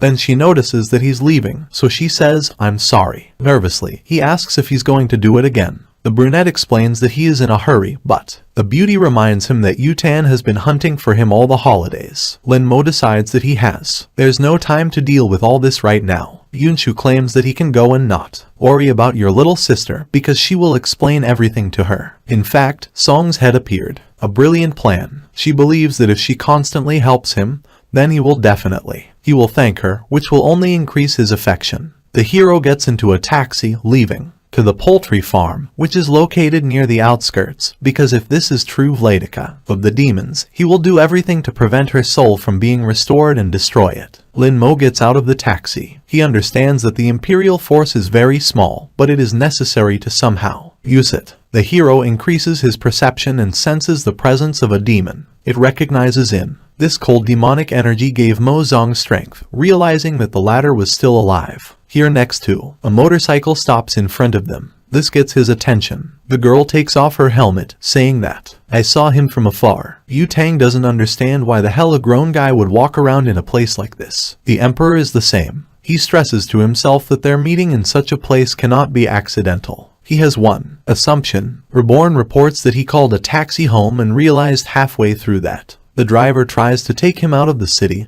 after which he jumped out of the car. Blonde instructively tells him that he is not the same fat man as before, so he needs to be careful with women who think only with their genitals. Yu Tan talks about latest news. It turns out that teenagers are abducted and taken to the countryside, and then left in a prison in the basement, so she encourages the other person not to run into problems. Blonde, she asks him if he remembered the license plate of the car, because she's ready to call the police. Dark hair gives a negative answer. The girl exhales heavily, telling him that he needs to forget about it, and she's going to finish something and pick him up. The emperor is amazed that this woman dares him to give orders, but he assumes that she also came because of the magic here. The reborn person becomes more interested in this world. Here is a beautiful woman, tying a windbreaker on her belt, is returning. This causes confusion in the guy. Yu Tan notes that losing weight is very difficult, after which she asks him to stretch his head here. Then she puts a biker helmet on his head, saying that it is necessary for his own safety, because otherwise he might cause her problems. The emperor leans on her motorcycle, the blonde one. There is embarrassment on his face, because he looks better than bikers from the internet. Lin Mo knocks. He ran his finger along the helmet, noticing that it was rather fragile, so it was unlikely that he could wear it. Use it as protection.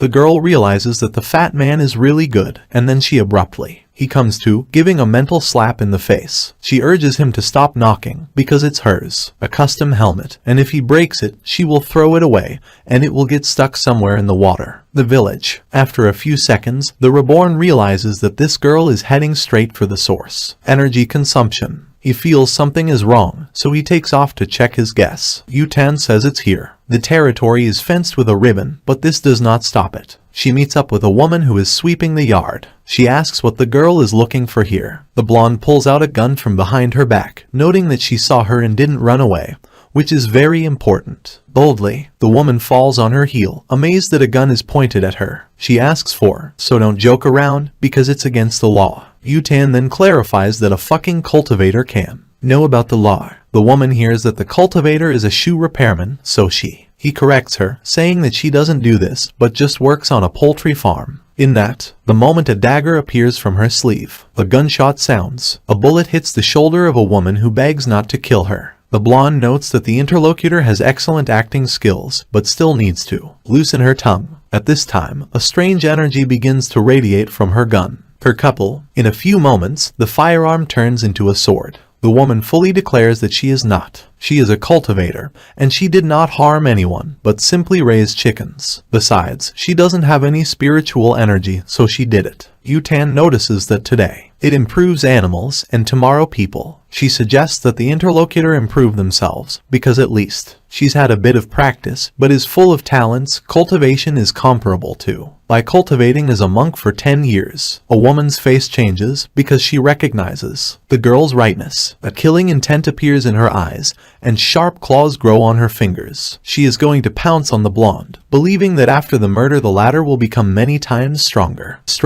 Yutan points out that it would be nice, but the opponent won't be able to do it. Blonde snaps at a woman who has begun to change her form into a demonic one. Her body, it turns black, becoming covered with a layer of muscle. The girl's sharp sword pierces her, but it doesn't. It has a serious effect. The Emperor watches from a hiding place, knowing that this is a bad thing. After all, this energy resembles the aura of a demonic sword, so the woman is strong. For a woman, it grows a beak like a bird's, and Yutan is amazed at what he sees, because this aura is not at all like a bird's. Those cultivators that she had met before. Huge wings appear behind the demon's back. Height, the monster is twice as tall as a blonde. The demon attacks sharply. Her claws sweep through the air, a few inches from the girl's eyes. Beauty jumps out of the way of the impact, the shock wave from which destroys the stone. The fence is 10 meters behind her. She knows that if she hadn't dodged, she definitely wouldn't have. I survived that blow. The girl decides to use her trump card, because there is no way out. Demon. He raises his fist to strike, and the blonde throws a piece of paper. This is a spiritual sword talisman that stabs the enemy in the head. Yutan already considers himself the winner, but the opponent opens the door. Eyes. This comes as a surprise to her. In the next instant, a powerful demon strike overtakes the beauty, driving her into a stone wall. A painful cough comes out of the blonde's mouth, accompanied by blood clots. She realizes that she really lost this time. Then Lin Mo stands between her and the demons, who looks at the opponent with a confident gaze. Yutan marvels at this development. The girl quickly comes to her senses. She calls on the guy to run, because she believes that all his attempts to run away are worth it. Useless. The same one asks you to trust him and just don't look back. Lin Mo's forehead appears, mark, and he summons a magic sword, releasing his power. The demon stops, breaking. Your attack. Yutan immediately notices this, not understanding why the enemy has stopped. The Emperor explains that the reason for stopping the monster is its appearance. The demon starts, tremble, and then completely intends to run back. The hero's hair grows back to the shoulder blades, acquiring a white color, and from behind appears his divine image, which is in the form of an entity. It puts pressure on all living things in the area. The demon is literally driven into the ground, but so is Yutan. It doesn't get too bad. She falls to her knees, unable to even breathe. Looking at the fat man's back, the girl tries to figure out who he is. At this time, the Giyuan Temple in Leabe City is hosting some advice. The main master on it says that the husband gives birth to heaven and earth, yin and yang. It contains everything that exists, and those who are not easy to learn are called Taoists. He also notes that encouraging morals, correcting discipline, and achieving immortal karma are their goals. Here it is. My eyes widen in shock. Students jump up from their seats as the bell rings. One of them asks the master why the Yuandao bell is ringing. Another notes that the bell rings only when something important is happening. The master falls to his knees. Students run to him, trying to figure out what's wrong with him. It happened to him. The same one says only one word: rebirth. At this time, the Emperor asks the enemy where the demon lord is. Then he notices that the enemy is moving too fast. I've lost my spiritual powers, so it's only a fragment of my power. Lin Mo drains the energy from the creature, turning it into a crystal. This may be a challenge for him, but even a fragment can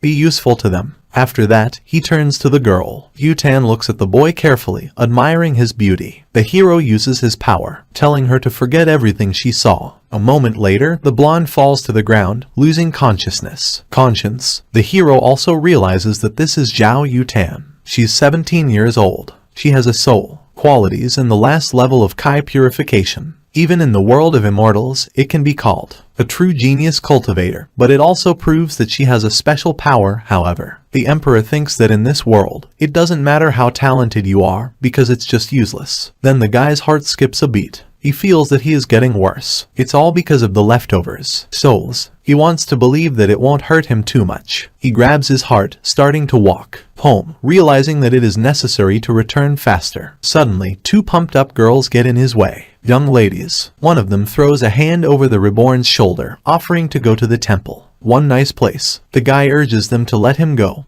Otherwise they shouldn't blame him for rudeness. One of the girls wrings Lin Mo's hand, asking him not to be stubborn, because it will be very difficult. Rudely, the emperor also understands that he is seriously in trouble, because he has almost no strength left, which is why he does not can use it. Girls demand that the guy obey them, and he does not believe that on really so popular. Just then, Yutan appears behind the two girls, who has regained her senses. Just in time, she orders the two girls to leave, then attacks them. The opponent dodges the first blow to the face, but the blonde does not hesitate, holding the blow in the center, the torso that overtakes the girl. Her friend breaks down on the impudent girl, going to. He smacks her pretty face, but Yutan gets ahead of her by kicking her in the jaw. The blonde approaches the hero and begins to reprimand him for not resisting. She thinks he should have hit her as soon as he saw her. Lin Mo doesn't understand what's going on at all. The girl explains what and where to hit, but seeing a lack of understanding in the eyes of the interlocutor, asks if they know anything about male self-defense. The emperor is mentally amazed, because, does it even make any difference if he knows or not? Yu Tang walks past the guy, saying that they should.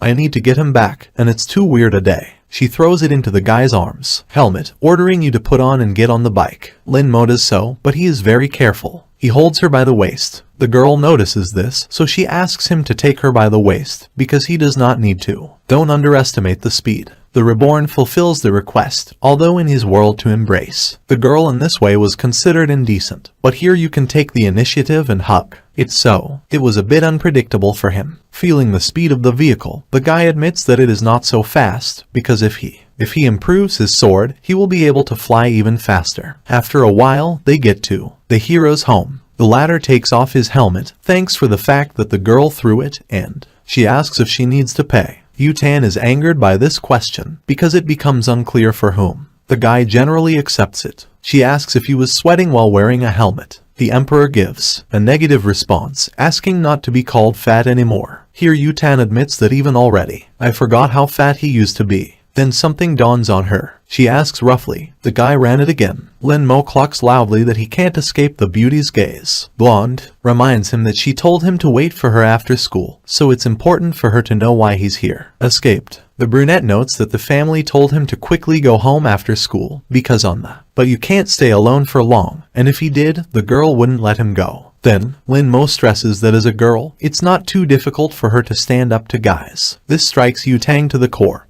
but their conversation is interrupted by the phone ringing. The blonde picks up the phone and says that everything is over, although the target turned out to be very strong. Creature. Yutan says goodbye to him, noting that she still has things to do, but she remembers everything. By driving off to a good distance away, it stops. She liked the smell of his shampoo very much, and she liked it very much. Feels rather strange. Meanwhile, the hero decides to go back and level up. Bref, he is called by his cousin, who asks if he is looking for a girlfriend again. Emperor ignores this question. The girl accompanying him corrects the guy, saying that Zhao Yu Tan is quite interesting. The hero passes by, considering everything that happens boring. Zixuan, angry at this, and the girl tries to keep the guy from rash actions. When a reborn person enters his room, he sits down on the bed before he even reaches it. Floor. The guy tries to get his breathing in order, mentally noting that he can no longer use the power of the soul. Otherwise it may harm the body, but it can be practiced with a sword fragment. Then someone starts knocking on his door. He opens the door. On the threshold is Yanghui, who says that she actually only came for him. Lin Mo carefully analyzing the information, realizing that she had been dating Zixuan all this time, and now the bull is trying to catch two birds with one stone. Brunette wonders if all teenagers in this world are like this. They are received. At this time, the girl begins to hang noodles on her ears, saying that everyone is following her. The words weren't said because he was more beautiful, but simply the more she was with him. Her cousin, the more she realized that the person she had always liked was him, so she was so calm around him, which was why she could be rude sometimes. She says she's sorry, offering to start dating her, because that's what his mother wanted. Yang Hui even promises that get engaged to him next year and they'll get married right out of high school. The emperor slams the door in the beauty's face. The same woman says that she speaks sincerely and, if he wants to, she can even swear to it. The hero is mentally amazed that the girl wants to marry him. He can't lose face in front of his imperial lineage. Also, he thought that the cultivation of his mental state had reached its limit, but I didn't expect that simple words could touch his heart. The hero takes the lotus position and begins to concentrate on practice, trying to think only about improvement. It's coming. The next day, at lunch, the guy goes to the cafeteria, but stops him in class. A classmate who offers to come up and eat with her. He just ignores her, going about your business. Her friends are amazed by the beauty of this ice cube. In the eyes, the lovesick representative of the fair sex Lin Mo is becoming more and more beautiful, and even if she wore glasses, she would have felt like an Asada teacher. A friend notes that she has so-and-so. I have friends. At this time, Zixuan's company occupies one table in the dining hall. Yonghui distracts from eating, paying attention to the hero. A girl comes up to Tom, offering him a drink. Meet someone and eat together, but he refuses. Zixuan believes that becoming beautiful is not a reason to eat alone. His companion notes that he asked Lin Mo about how he lost weight, and the guy ignored him, fearing that someone will become more beautiful than him. Yonghui then gets up from the table, saying that she will call him eat because they're in the same class. The hero's cousin does not approve of this decision, not understanding the logic. Girls, because she knows that he hates him, but still wants to call him. As he does so, he grabs it by the hand. The beauty easily breaks out, noting that she will go ahead, otherwise Lin Mo can understand everything. Wrong. Zixuan shouts after her that if she leaves, she can't come back. Yonghui imagines himself in the arms of Lin Mo with his magnificent figure. Her imagination drives her to conclude that her whole life is worth it. At this time, the emperor does not understand how these women, they can be so annoying. Then Yutan calls to him. There's an awkward silence. The two guys whisper to each other. One believes that Lin Mo, Zhao Yutang, is captured from their class. Another notes that this is similar to the plot of a drama where an ugly guy becomes a handsome guy and is noticed by a rich lady. Yunchu also believes that it's all over for her, because practically all girls like Lin Mo, even Yutang shouldn't be an exception. The hero exhales languidly, realizing that this girl is calling him fat again. Here, he notices a familiar female figure starting to leave the dining room. He is aware that the roof is about to be stolen. He can't let that happen, so he breaks into a run. Girlfriend. However, Yutan claims that after the fat man has become handsome, it is impossible to approach him. Yutan starts calling the guy, but he doesn't pick up the phone. She gets angry, stating that if he dares to run away after school, then she will never leave him alone. At this point, the hero climbs up on that very roof. The girl beat him to it. She claims to be the first one today, so the guy should leave. The emperor claims that he won last time, so this place, it belongs to him. The demon clarifies that he let her go last time, but he knew that will defeat her again, won't it? The brunette emphasizes that if she can't accept it, then she should. You should just go down and leave without coming back for a loss. These words make the girl very angry. After all, he just forces her to leave, so she warns him not to get married in the future. On it, Lin Mo realizes that he has nothing more to say, so he is ready to fight again. A sinister grin appears on the demon's face. She pulls a small container out of her bag, calling to start a dispute with this. The emperor attentively watches the movements of the girl who is standing in front of him, spreads a go board on the roof and fixes it. She clarifies whether he will play. The bids are very high. Simple. If he defeated her, not only would he get the roof, but she would also fulfill one of his wishes. A wish. Lin Mo takes a sitting position, noticing that the other person will not be able to satisfy his desires. This doesn't make the demon angry, as she's played with her clone for tens of thousands of times. Years old, so he can't even imagine her skills. The hero also smiles, because he thinks that the emperor can't have any opponents, so she doesn't even have a clue who she's up against. Collided. After that, the game starts. Chapter 14.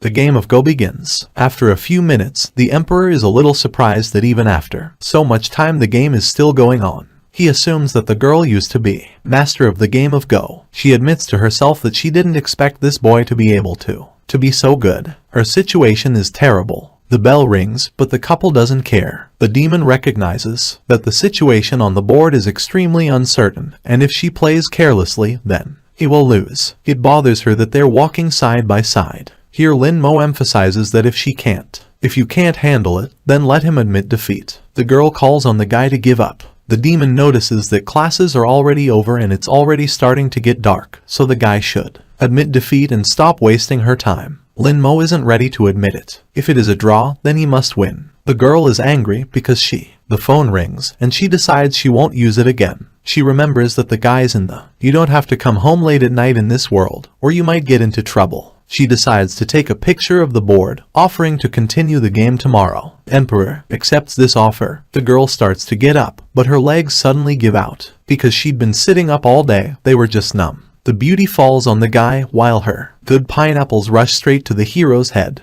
The girl staggered away from the hero with a shrill cry. Her bewilderment quickly turned to a smile. Annoyance with the anger that she wanted to vent on the guy with words, but Lin Mo beat the demon to it. His fingers tightened, then flicked her forehead. After that, he turned to leave the roof and said goodbye to her that she should have never attack him or he'll sue her. These words made the beauty think even more angry, because she was very annoyed that someone dared to threaten her. Mentally, she said she would show him when her strength was restored. She crouched down and began plotting tactics to bring this fucking mortal down tomorrow. As soon as the hero came out from the building, his phone rang. This is Yu-Tan, who is very dissatisfied with the fact that the guy dare not answer her. She wants to know where he is now. The emperor reports that he is still at school. Then the blonde tells him to go to the gate. Guy goes to the girl, realizing that in addition to school, Zhao Yu-Tan plays video games, but the level of her level is quite high, so he decides to go with her today to get to know her secrets. When Lin Mo gets to the girl, she says that he is too slow. She also notices that he wasn't in his last class at school, so she gets interested. Why is he still at school? He replies that he suddenly fell asleep. The blonde, of course, believes him, thinking that he just wanted to skip school. After that, Yu-Tan calms down, saying that I just wanted to settle a score with him. Then she hands him a helmet and encourages him to get on the bike. They go home to the girl. Lin Mo is given a pair of slippers, and then he enters the room. Spacious room, recognizing that her house is quite large. The blonde asks what he does. Yu-Tan asks him not to touch her things as she goes further into her room. The emperor looks around, seeing a fancy computer and various games, but they have nothing to do with cultivation. Then the girl decides to find out if her brother is too defenseless. On her face appears mocking smile. The emperor didn't quite understand the concept of defenseless. Blonde, I hurried to explain to him that he had gone too boldly to the girl's house when she called him. The brunette looked up seriously, asking if she still wanted to fight him. Yu-Tan, he notices that he doesn't mind, saying that even though he used to be fat, but now he looks like a fat guy. Not bad, and he won't lose any money if he loses. He touches it with his index finger, lifting the hero's head a little higher to get a better look, but in the next instant retribution awaits her. The guy doesn't hesitate to punch you in the gut. The other woman, knocking the wind out of her and telling her not to touch him. Lin Mo is here. He admits to himself that he could not have imagined that this man had such power, even if he had been so strong.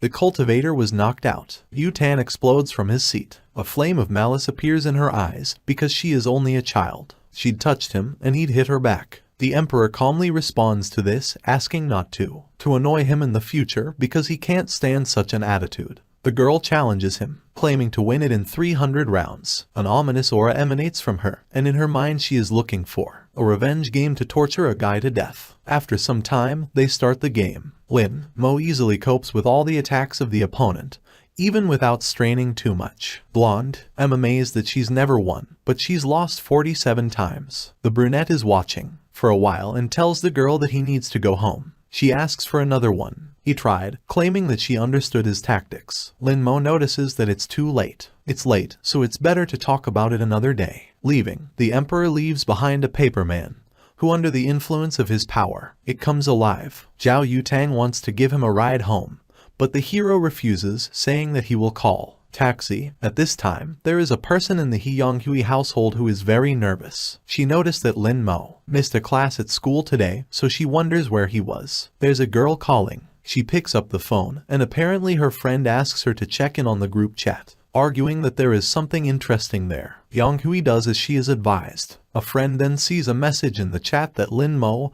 and Zhao Yu-Tan are returning home. An unknown sender confirms his words with a photo. This news makes try to jump up from your seat. She becomes enraged, wanting to kill Yu-Tan. In a fit of anger, he demolishes a few notebooks from the desk. Hyunghui bites her lip, wishing Zhao would crash in an accident, because she dared to take her to Lin Mo's house. Here an unknown ominous voice notes that all this is just the beginning. Useless words. Above the beauty's head, a fragment of the Demon King appears, which asks if she wants revenge. Yang Hui looks around, summoning the ghost to appear. The fragment takes the form of a dark purple face, noticing that it doesn't matter who he is, because she just needs to know that he is. It can give her such power that she can achieve anything she wants. In that, the moment the girl notices the face of an unknown entity. This scares her, however, upon hearing the words. Maybe she's wondering if it looks like a fairy godmother from a fairy tale. The face is made doomed. The view, realizing that this person has problems with his head, after which the entity tells that she is the strongest magic sword in the world. Ju Yu, broken into pieces after a fierce battle, battles with the emperor, so if the other party helps him recover, then he will make her immortal. Yang Hui immediately promises that she will do whatever is required of her. Ominous, the entity grins in delight at these words. In the next instant, the girl's head comes flying. A powerful beam of purple light. A crystal appears in her forehead after a few moments. Yang Hui falls to her feet, feeling like she has lost all her strength. She asks why this is so. Happened. The entity that has become a part of the girl specifies what powers she wants to possess. The beauty immediately gives her answer. She wants to master hypnosis, so she asks, "Master, teach her." The entity notices that this is a great idea. He offers it. Ability, wandering souls that enter the dream. Yang Hui is already dreaming about how to take the handsome Lin Mo into your own hands. At this time, the latter returns home by taxi. He hoped that the time was not wasted, because he wants to see all the skeletons in the closet. Zhao Yutan. He activates the ability by starting to observe the girl through the paper doll. The blonde is sitting at the computer, swearing at herself, because she lost 40 times in a row. Seeing this, the emperor doesn't understand why she is still playing. He assumes that she is afraid that she will cease to be immortal, after which he notes that she can recover even before the last stage of Kai purification. Yu Tang continues to scold herself because she lost to such a person. The jerk. She encourages herself to play better. Lin Mo is hurt by these words. This is outrageous. So even without having a physical body, he wouldn't let her win. Then the beauty remembers that she still had things to do today. Yu Tan stretches, noting that she has too much to do every day. The hero follows her, hiding their presence. The girl takes off her casual clothes and puts on a formal one, a suit with a red tie. She opens one of the cabinets, which contains weapons and the mascot. There is a katana, machete, sword, firearms, and several types of grenades. The emperor understands that although these talismans are not of the best quality, they are rare in this world.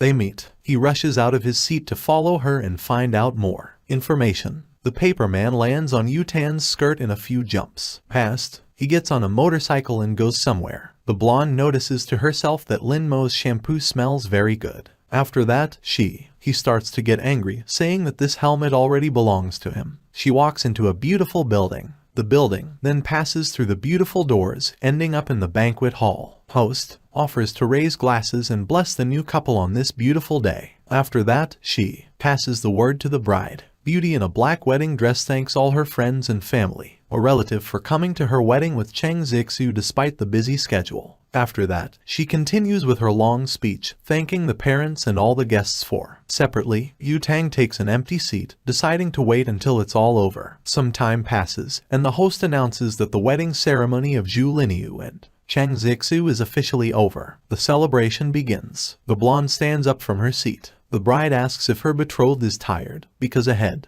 another celebration. The guy claims that he started to feel better after making toasts. Just then, Yu Tan appears in the couple's line of sight. They immediately start to get nervous, and the guy even covered with beads of sweat. The bride steps forward and asks what's the matter. Blonde, she emphasizes that she has fulfilled the guy's wish, so it's time for him to go. New husband begins to transform into a huge wolfman. The clothes on his body are being torn apart by the huge explosion. Muscle volume, and he himself asks how it is possible to satisfy human desires so easily. The monster is about to attack Yu Tan, but in the hands of the latter is already a yellow piece of paper from which yellow energy emanates. A sword appears in the girl's hands. She dodges the werewolf's punch with a jump. Once there, in the air above the monster, she raises her weapon and strikes with it without hesitation. Monster, he falls to the floor, clutching at his bleeding eye. Yu Tan also strikes a second blow, during which the monster thanks her. The blonde calmly steps away from the falling werewolf. The bride is the same. She breaks down to him in tears. The newly made husband mentally asks for forgiveness from the girl, because if they had taken him, he would never have seen her again. He thinks it's better that he was just killed here, because then she will definitely be compensated for it,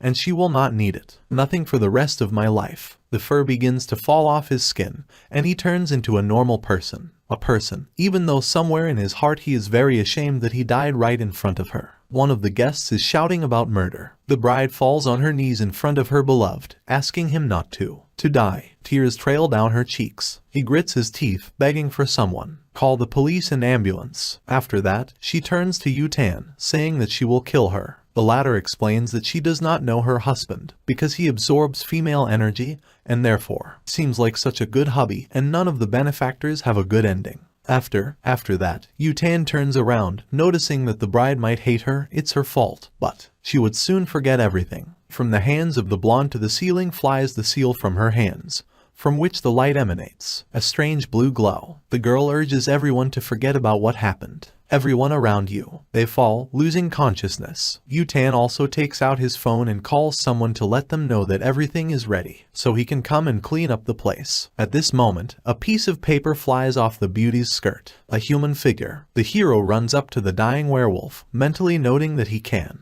be useful to him. The emperor uses his power to force the boy's soul to occupy the body of a small paper doll. 20 minutes pass, and a transformed paper man who now looks like a small semblance of the wolfman reaches Lin Mo. The dying man himself falls into the darkness. He doesn't know if this will be his end. He is happy that he managed to get revenge, but in his heart is also full of sadness, because he won't be able to be around you. Then the young guy hears the voice of the emperor asking him if he wants to die or be born again. Cheng. He stresses that he doesn't want to die, because he has so much to say to Zhu Lin Yu. He believes that no matter what he has to pay, he wants to live. He emerges from the darkness. On the surface, the emperor is waiting for him, floating in the lotus position in the sky. The hero offers to serve. The guy is 10 years old, and then he will give him a new life. After that, Cheng opens his eyes too. In the real world, the guy looks down at his hands, trying to figure out what's going on, because he's never been able to figure out what's going on. I've heard of such a spell. He looks up and sees an ordinary-looking young man,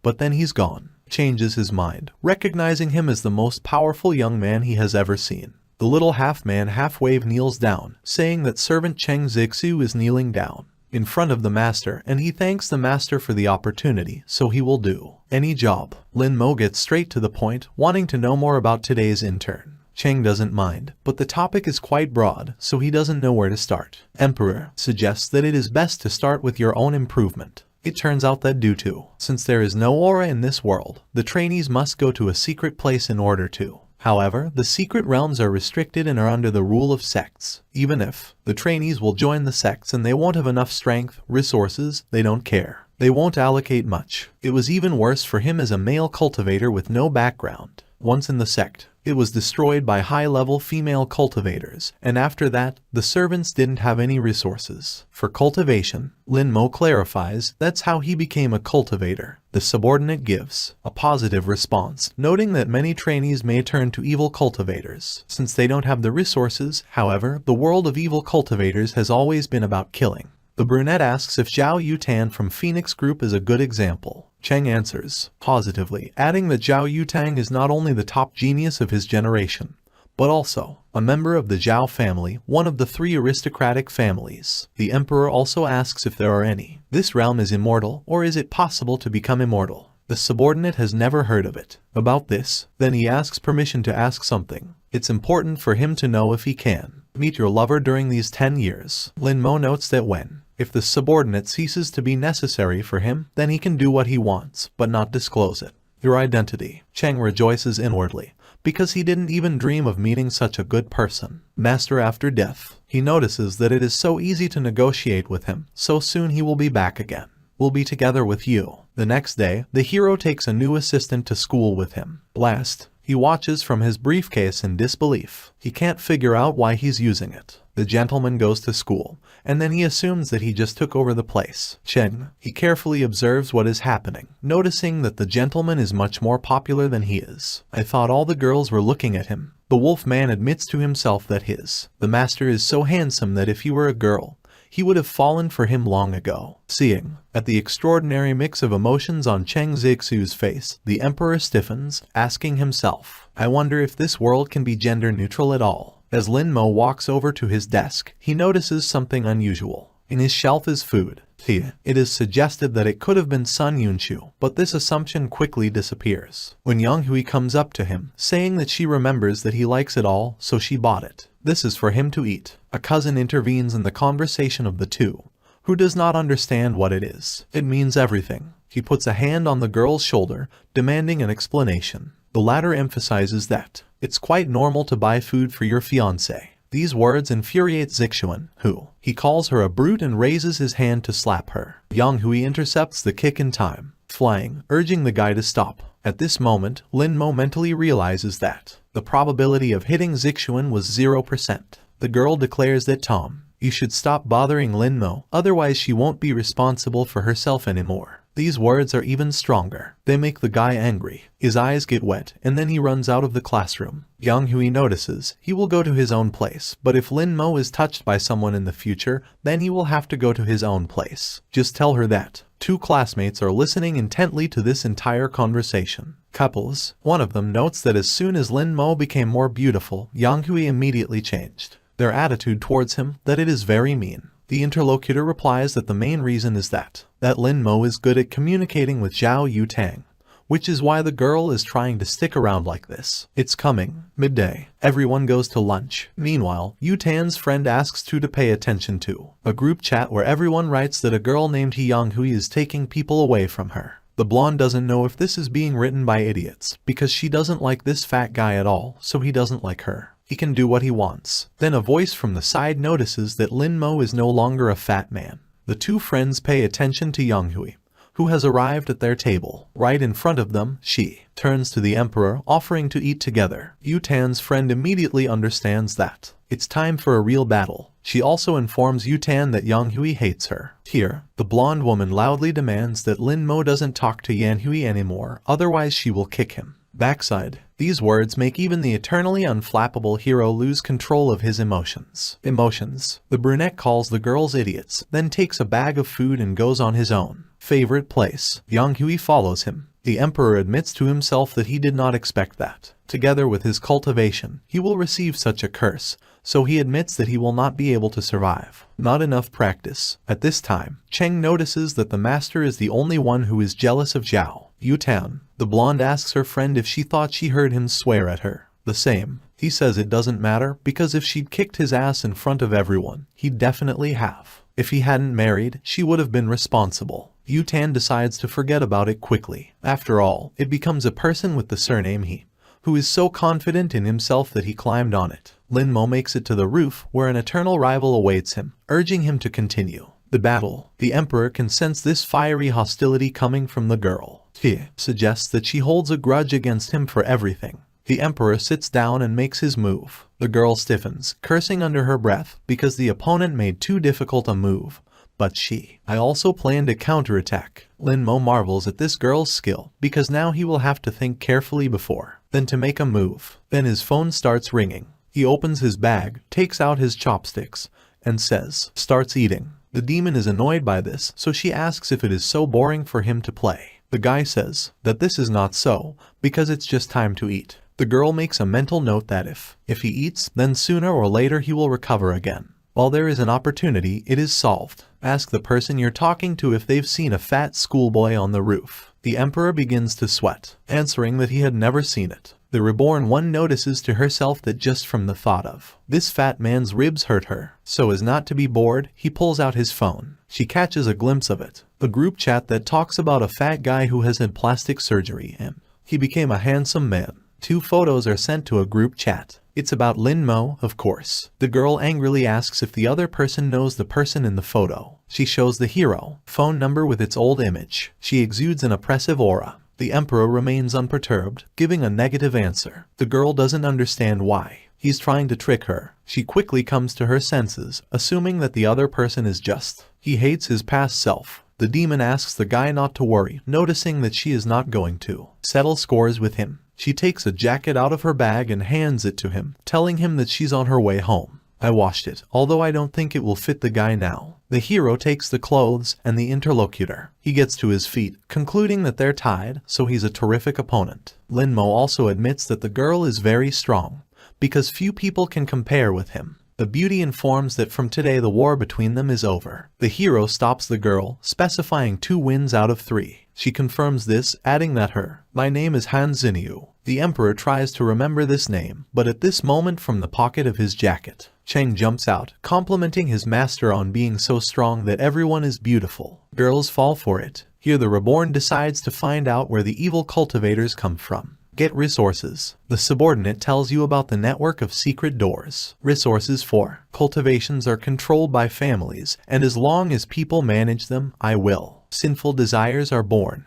The secret door network has been around for many years and has never been used before. It was being destroyed. It has absolutely everything, and not only evil cultivators, but also others can buy resources. It all comes down to money. After hearing the new information, Lin Mo decides to find out how he usually made money. It turns out that Cheng carried out murder orders, but a quick way to make money is to find a mommy. At some point, this old pervert starts giving him money. He notices that the master does not need to sell his body, but simply, you need to casually say that he does not have enough money. At this moment, the emperor's hand grabs the body, an impudent person who offers him such reckless things. He immediately admits that he was wrong. Hero puts the subordinate in his pocket, deciding to get home and see if he has any money. Use materials for making talismans. After leaving the roof and exiting the building, Lin Mo bumped into a blonde who immediately noticed. He tried to pretend that he didn't know him, but that only made Yu Tang angrier. She quickly approached the emperor, reminding him that his ex had openly bullied her today. I made my stupid face and called her an idiot. The hero just shook his head, emphasizing that she's not his ex. Yu Tang also said that regardless of whether it was true or not,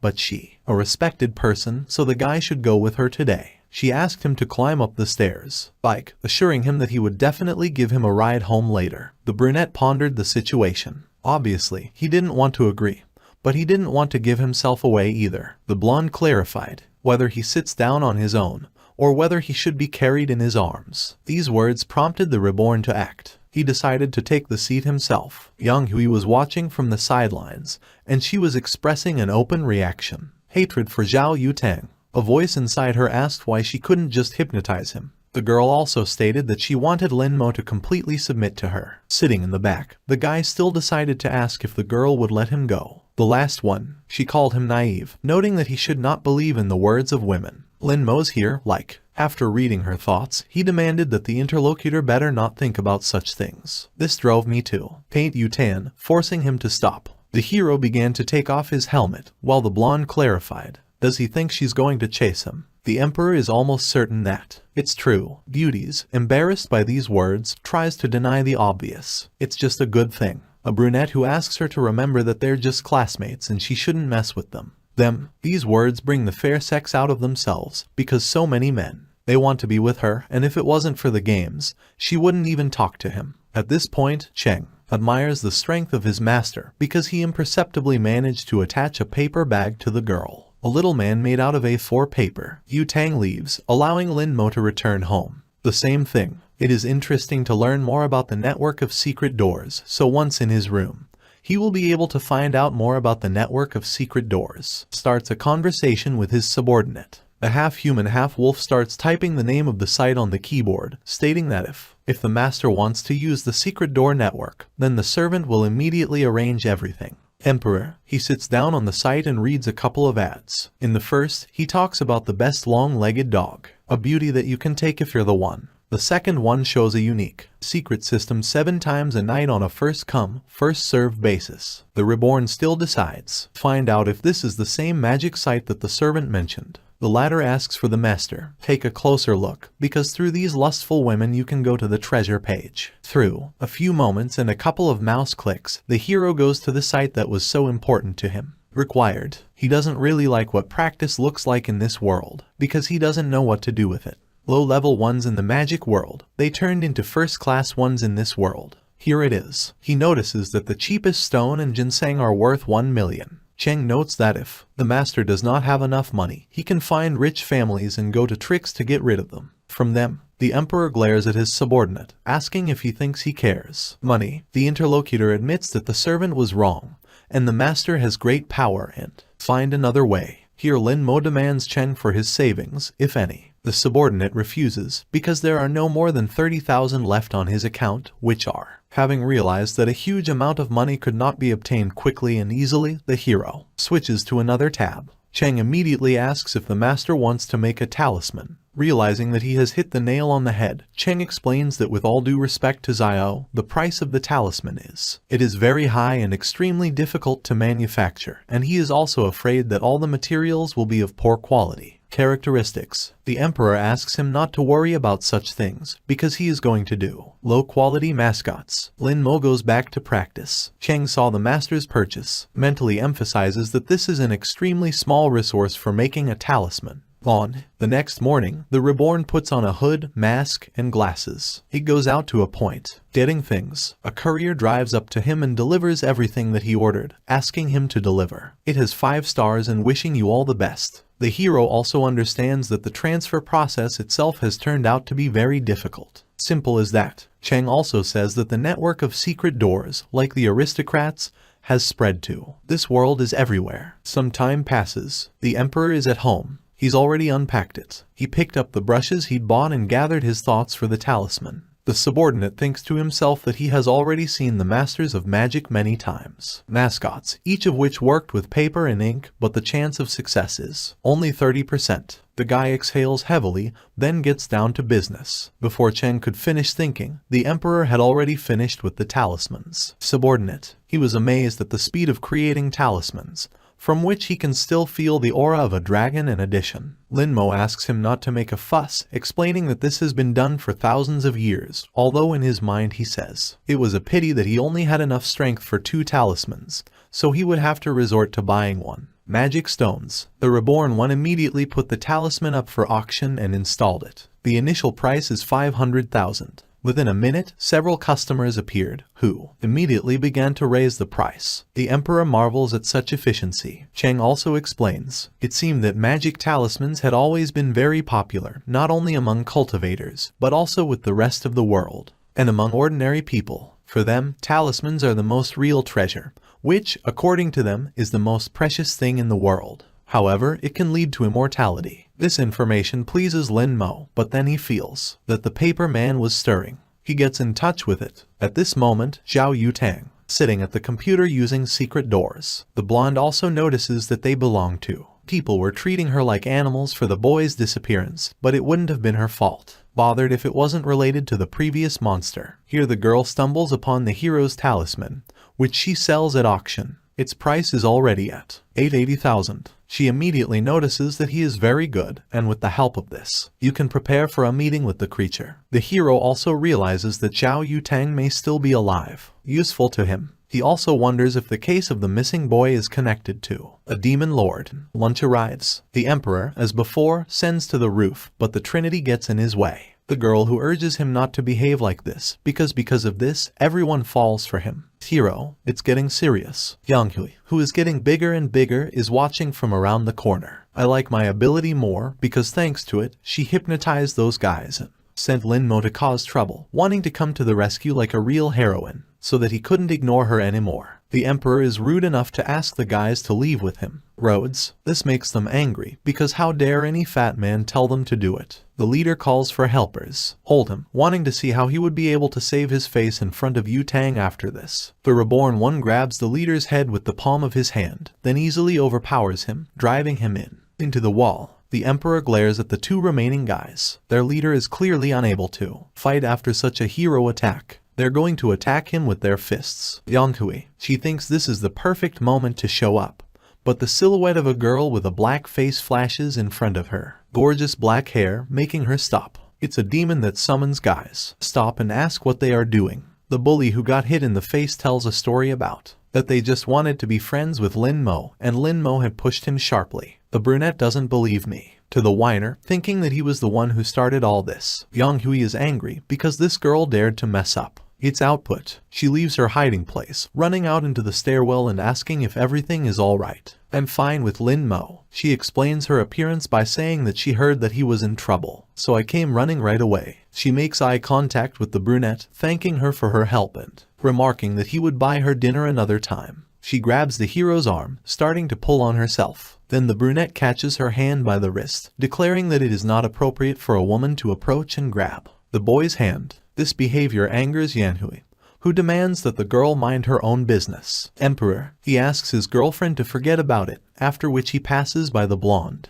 The latter is included in a real frenzy, about to hypnotize him right now. However, Lin Mo calmly. He goes down the stairs. She realizes that there is no effect, and the entity inside her is asking her not to use the spell today because he has a bad feeling about it. At this moment, Vladika Demonov notices that she has heard about Yonghui rejecting him once. She passes by, noting that it was very stupid. The blonde grits her teeth until they creak. The veins on her face, they become visible to the eye. She exudes pure hatred and a desire to kill. The hero returns. After school, he goes home and sits down at the computer to see the price of his talismans. Auction ended. It turns out that someone paid 2 magic stones and 3,000 yuan for it. The mascot. The emperor notices that through the little man he saw that one of the applicants was Zhao Yutan. He remembers that the girl must be from the Phoenix group, so he assumes that his activities may be criminalized. The hero starts a conversation with a subordinate, reminding him that Zhao Yutang from his words. He is a member of the Phoenix group, which works to expel illegal practitioners and maintaining stability in the country, so of course, being in such an organization, it is necessary for the country to be able to do so. He can do whatever he wants with his money. Cheng explains that these are not the actions of the Phoenixes, for they had already cleared the secret doors several times, and if there was anything they wanted to do, they would have done it. Would do it directly. Lin Mo sees a few messages on the net under the auction. Customers want to meet it, a man, because some of them have business with him. This leads the hero to the conclusion that he needs to. He would have to keep a low profile, otherwise the entire world of cultivators would be looking for him. The brunette notices that he can finally feel like a luxury. He decides to see what progress is being made. Achieved by Zhao Yutan. Having established a connection with the paper man, he returns to the girl's house. Still investigating the missing boy case. All the people in her records are related to Yuanya's body, and have something to do with the demon. The blonde is conducting surveillance in real time. The reborn man admits that he did not think about the fact that she has such a habit. A man with looks like a girl or vice versa takes pictures of himself on the phone camera, claiming that it is amazing hairstyle. Yutang gets angry because it's not the hairstyle at all, but the overall way it looks. The goal looks like this. The girl continues to observe the target. Ta logs into the internet via computer, starting to watch and Google different things: photography skills, beauty filters, cosmetologists, color lenses, thin face, thin waist effect, long legs effect, thin face effect. The neck. The girl can't stand it, closing her eyes and screaming that she's going to throw up. Yutang then remembers the fat man, remarking that it's not a good idea to do this alone with him. To the next day at lunch, the hero remembers these words, not quite understanding what the blonde was talking about. Here it is. The opponent in the game calls, emphasizing that if he is not in the mood to play, then they should move the game to another day, because it doesn't want to win without a battle. The emperor assures us that he's alright. The demon lord silently notes that the enemy, as usual, does not. He's going to admit defeat, but he doesn't feel any danger either. Lin Mo stands up from his seat. He goes to the edge of the roof. He wants to absorb the power of Yuan Yang, and to do this, he needs to create the formation. This kind of evil formation will only manifest power in places with heavy energy. Yin, the guy closes his eyes, standing at the edge. He says it would be nice if there was tea. Girl encourages him not to fall. The emperor goes to the exit from the roof. The eternal rival is waiting for him with a board. By facial expression. At this moment, Yonghui is watching them from the entrance. When the hero enters the building, she demands to stop, for her sake. The reborn one decides to find out what's going on. The girl wants to say something, but the brunette interrupts the conversation, telling Yonghui not to mess with Lin Mo anymore. From the latter comes a frightening aura, because this girl dared to touch her boyfriend. She runs away, stating that the guy needs to wait for her. The hero does not understand when he managed to become someone's boyfriend. In the evening, Yonghui climbs into the tub. She admits to herself that she greatly underestimated Lin Mo, because she needs to I should have taken him away and locked him up from the start. She climbs out of the bathroom, starting to draw something on the wall. In the mirror, thinking that now everything will work out for her, Yanhui decides today to hypnotize him into becoming her submissive dog. In the dead of night, a strange dark energy bursts into the hero's house. She is fast approaching him, but the force of the Emperor is not asleep, repelling the attack. This makes the guy and his subordinate wake up. Chen, worried about the owner not understanding what it was. Lin Mo realizes that it was hypnosis.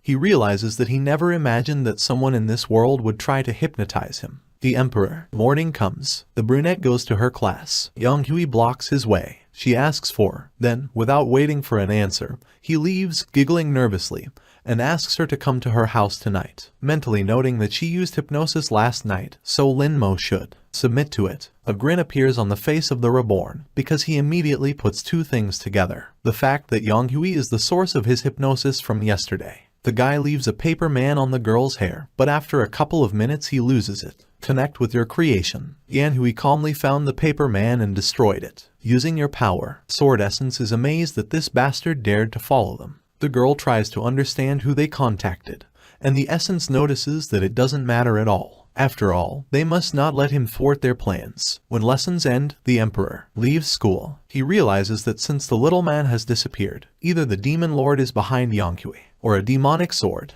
He also remembers that there are practitioners in this world, so he doesn't. He wants to act rashly. For this reason, he decides to contact the Phoenixes and Zhao Yutang, so that they can help him with his investigation. Lin Mo glances at his watch and notes that if his phone is turned on, it will be too late. If the calculations are correct, then Zhao Yutang should have already arrived for the meeting. A hero remembers what the world calls running into porcelain. He runs out onto the road, where he is hit by Yutan. The girl is amazed at this development of events. She immediately takes off her helmet and runs over to the guy, trying to figure out why he's there. I ran out without looking at the road. The blonde lifts the guy's body, asking if he's okay. Good. She's ready to take him to the hospital. The hero looks at his hand. Yutan remarks, woolen cloth, and the guy himself mentally notices that the Emperor has also learned to be bad things. Without another word, he gets to his feet, starting to move as if on automatic. Blonde, trying to figure out what's wrong with him. She grabs his arm. Lin Mo then replies that today is, in the evening, he should go to Yang Hui's house. Something clicks in the blonde's head. Yutan puts her hands on the boy's shoulders, urging him to wake up, but he doesn't respond to her words. Then she realizes that it could be hypnosis. Blonde uses her powers trying to dispel the power of hypnosis. In Lin Mo's eyes, not even a drop of consciousness appears. This leads to Tan concluded that her power had no effect on the hypnosis, which meant that the caster had been unable to do anything about it. Very strong. She focuses more energy in the palm of her hand, then slams her palm into the ground.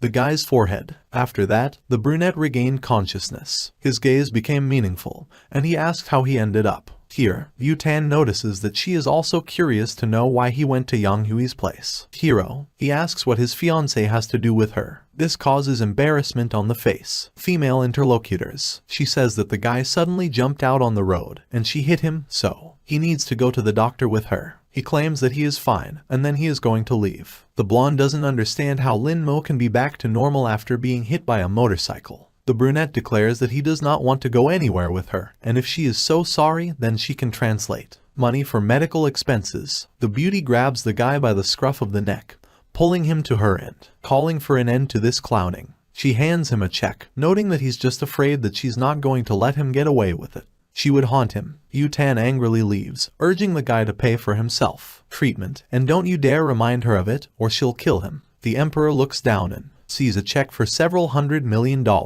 With this money, he wouldn't mind buying 100 spirit stones. After getting on a motorcycle, the girl contacts someone, asking for information about Yang Hui, a student. Fengsing High School. She suspects that she has something to do with the missing persons case. Voice from the other side accepts it. The blonde gets to the house of the former Lin Mo. She's filming helmet and summons his sword from the ring, then bursts into the house. There's no one inside, so Yutang quickly gets to the girl's room, where the walls are covered with hanging pictures. Photos of a young guy I know. The blonde looks down at the table and sees name of books. This makes her tense up, because they are called Lin's User Guide. Mo. Yutan decides to look into them. After reading a few lines, it is filled with red paint from and calls Yanhui a pervert. At this point, the voice over the phone informs you that a message has appeared. Something new. Yutan reveals that Yanhui is missing. Chapter 20. The blonde begins to analyze. Judging by Yanhui's actions, she really has attitude to disappearance. She asks that the alert group announce the arrest and search, because they have to find her no matter what. At this time, the hero also reflects on the current situation. It's not hard for him. It was obvious that Yanhui had contacted Mozong based on what happened to the person.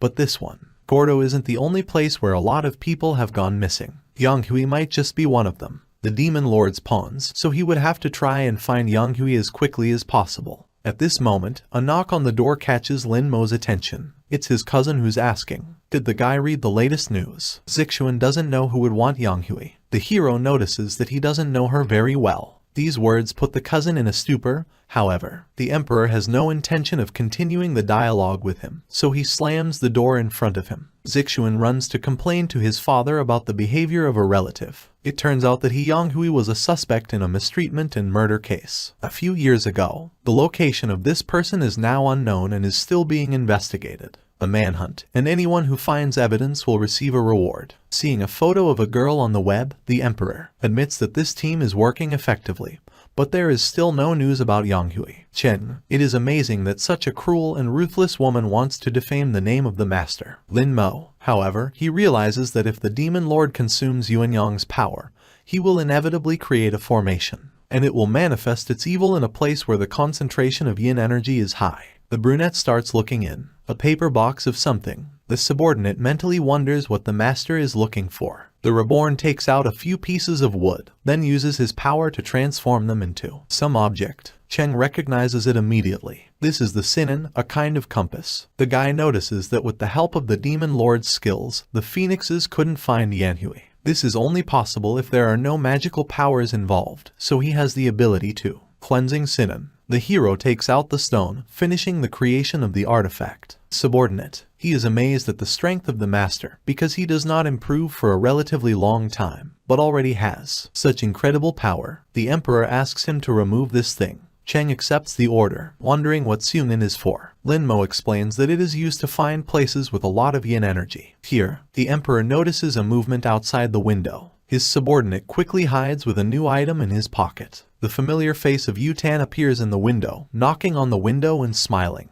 The guy gets it phone while pretending to call the police. This angers the girl, who urges him to open the window. The reborn still fulfills her request, after which he asks what she is doing here. The blonde asks not to talk nonsense. She wants to see where he was hit today. Chapter 20. The emperor rolls up his sleeve, showing the wounds on his arm. The blonde reacts instantly. She squats down and lifts his pant leg, looking down at his knees, which are also covered in wounds. After the fall, this behavior annoys the hero, so he nervously asks what she is doing. Yutang is going to give him some medicine, because otherwise she will be responsible for the scars. Taking the guy by the leg, she begins to treat the wounds mentally, noting that he has beautiful legs. Cheng also believes that the girl lied to the master, wanting to use it for your own purposes. Lin Mo is not a fool and guessed it himself, so immediately, I decided to find out the purpose of the guest's visit. The girl says that Yanhui is wanted because of. Then she asks if she remembers what she did. The hero claims that he doesn't remember and can't remember what happened after meeting her. Yutan says it's really boring. She will climb on the window, intending to leave someone else's house. Then the emperor grabs her by the shoulder, telling her to wait. He notices that if necessary, he can act as bait and help find Yanhui. Turning around, the blonde sees an unbuttoned t-shirt, from under which you can see the raised body of the interlocutor. It fills up with embarrassment, nervously agreeing with the guy and jumping out of the window. He is a little surprised that she agreed so easily. The next day, Lin Mo goes to school. In the classroom to him, two female classmates approach and ask if he's okay. It's hard for them. Imagine what had happened to put Yanhui on the wanted list. One of my friends notices that Yanhui hadn't been looking very well lately. The hero assures that everything is fine with him, then politely asks to skip it. Another girl peeks into the classroom and says, I don't know. Says there's a new hunk in their class. A classmate is immediately run away to see the new guy. The young guy in a bow tie suit, round-rimmed glasses, and green hair. He meets girls, those interested in finding out his name. His name is Shileshan, but they can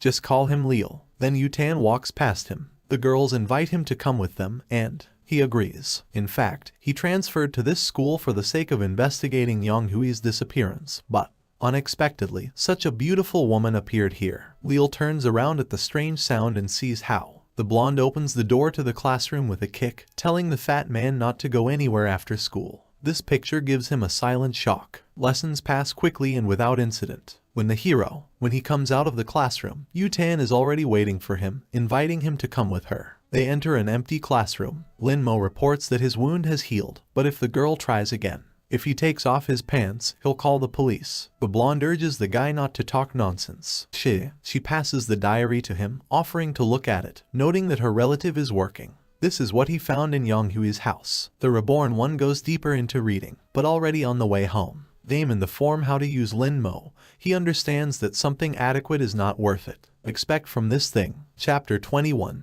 The emperor admits to himself that even though he saw all this through the paper figure, when he saw it, he did not see it. It's now, he's speechless. Yu-tang is embarrassed to notice that, according to her plan, Yang Hui wanted to keep people captive, and he's one of them. Lin-mo states that he didn't expect her to turn up. Such a pervert, so you should have arrested her sooner. The blonde also notices that Yang Hui has some kind of ability, because the whole country is looking for her, but there is no news that she is just disappeared. The dark-haired man decides to tell some of his information that he knows about the suspect. He had heard that Yan Hui had loved creepy places since she was a child, so it was possible that she was hiding in some abandoned house or graveyard where there aren't many people, and the reason why is her name. No one found it, because the face was hidden with makeup. Yu-tan states that the interviewee, not in a movie, but she notes to herself that what the fat man said makes sense, because Yan Hui could use a disguise technique. The girl mentally notices that the suspect could have captured so many guys to practice in a place with the amount of yin energy. The blonde tells me that she has to come back earlier. A grin appears on the emperor's face. When he gets home, he goes to his room.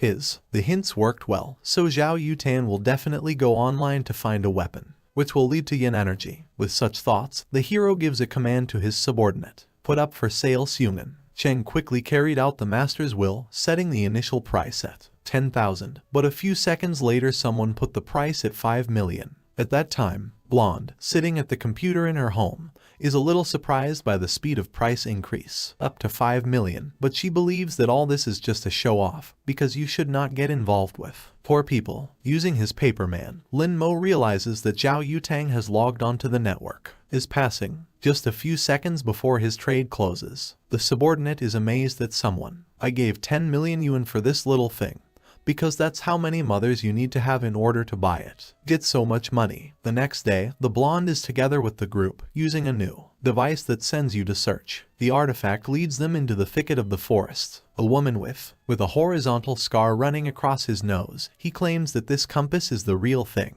A treasure. After all, at a distance of hundreds of miles, I was able to catch yin energy. Yu-tan remembers that an elderly woman is a strong person invited by the team to help. She understands that it is very difficult to earn her praise, so the material really does not. Disappointing. The old lady decides to go ahead and inspect the road, ordering the other members to. We'll wait for her here. The old lady is attacked by a strange green force. She blocks the attack with her weapon, however, due to the force of the attack, Yudara pushes her away from the others. Together with the rest, she is surrounded by green fire, which is a kind of magic field. At this moment, Yu-tan's feet begin to move. This energy, she transforms into hands that immediately grasp her adorable pineapples. This pisses the blonde off, and in the next moment there is a huge explosion. Out of the smoke, a beautiful woman appears with a multi-shot rocket launcher on her shoulder. She jumps in air, accepting the challenge of a huge pillar of energy that took the form of a hand. There was a massive explosion in the air. Lin-mo, watching through a paper monitor. The little man is amazed at this method for destroying the field.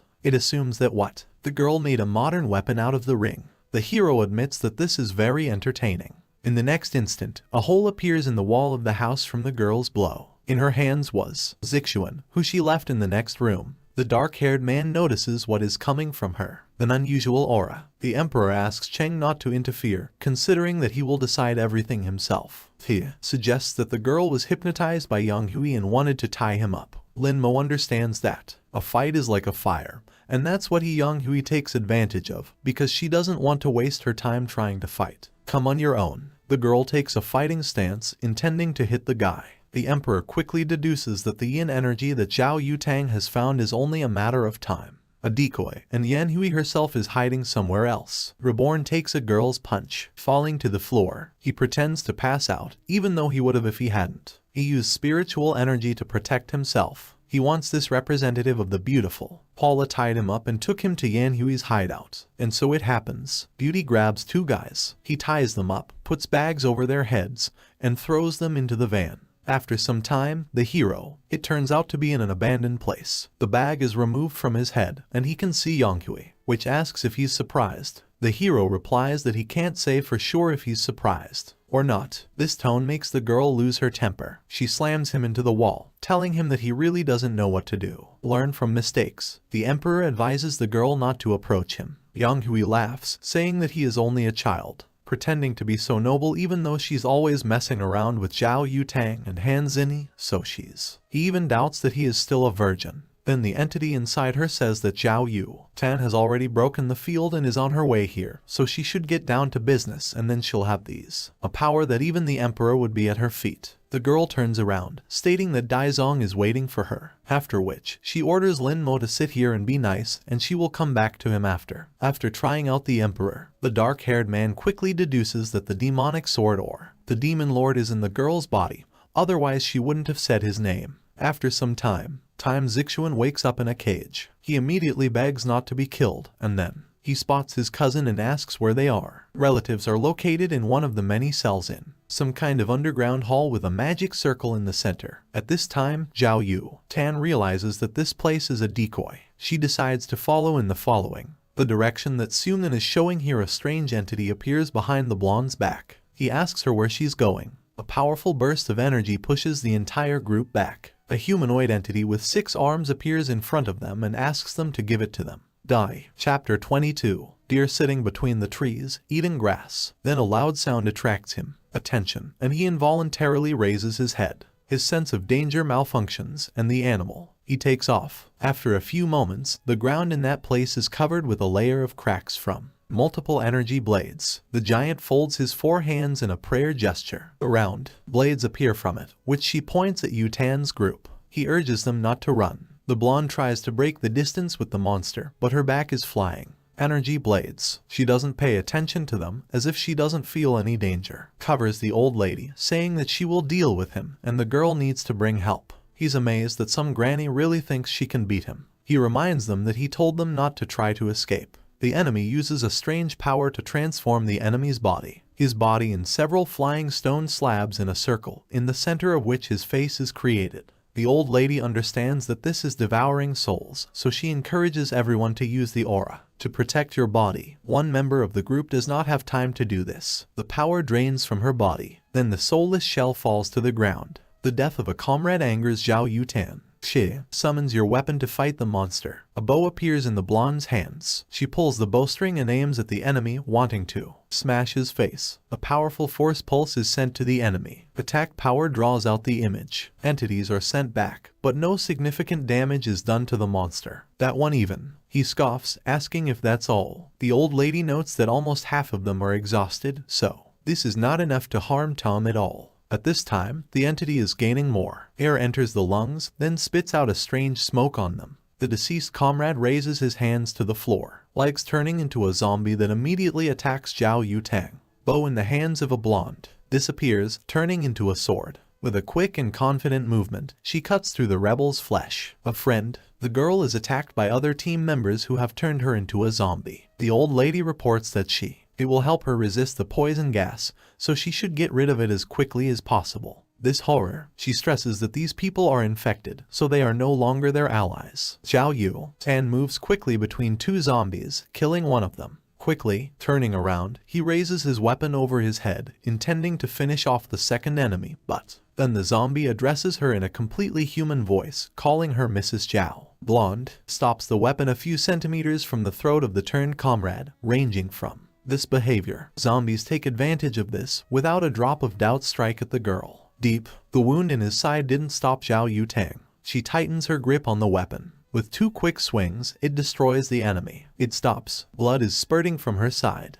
and her strength leaves her with incredible force. She falls first to her knees and then completely. He rolls over on his side. The weapon disappears from her hands. She coughs up blood, still holding onto the door. The wound. She notices that she is still ashamed of her blood. Her gaze starts to get bigger, more empty. She is about to lose consciousness, but before she does, she realizes that there are only a few people left. Her and Lao Lo. She admits to herself that if she had known earlier, she wouldn't have brought so much people. The old lady breaks into a scream when she sees Zhao Yutang's condition. Protecting an elderly woman makes you angry. The entity, after all, dares to interfere with the plans, so he even becomes interested to see. How long will it last? The protective energy dome that the old lady put up starts to work. Gradually crack. One of the zombies is going to finish off the blonde. The other one doesn't want to drag Lao Luo down with her. The next moment, a few drops of blood fall to the ground, and the knife plunges into several of them, inches into the ground from Zhao Yutang's head. The monster's head, along with the attacking arm, was demolished. A young and beautiful girl with red hair enters the battle.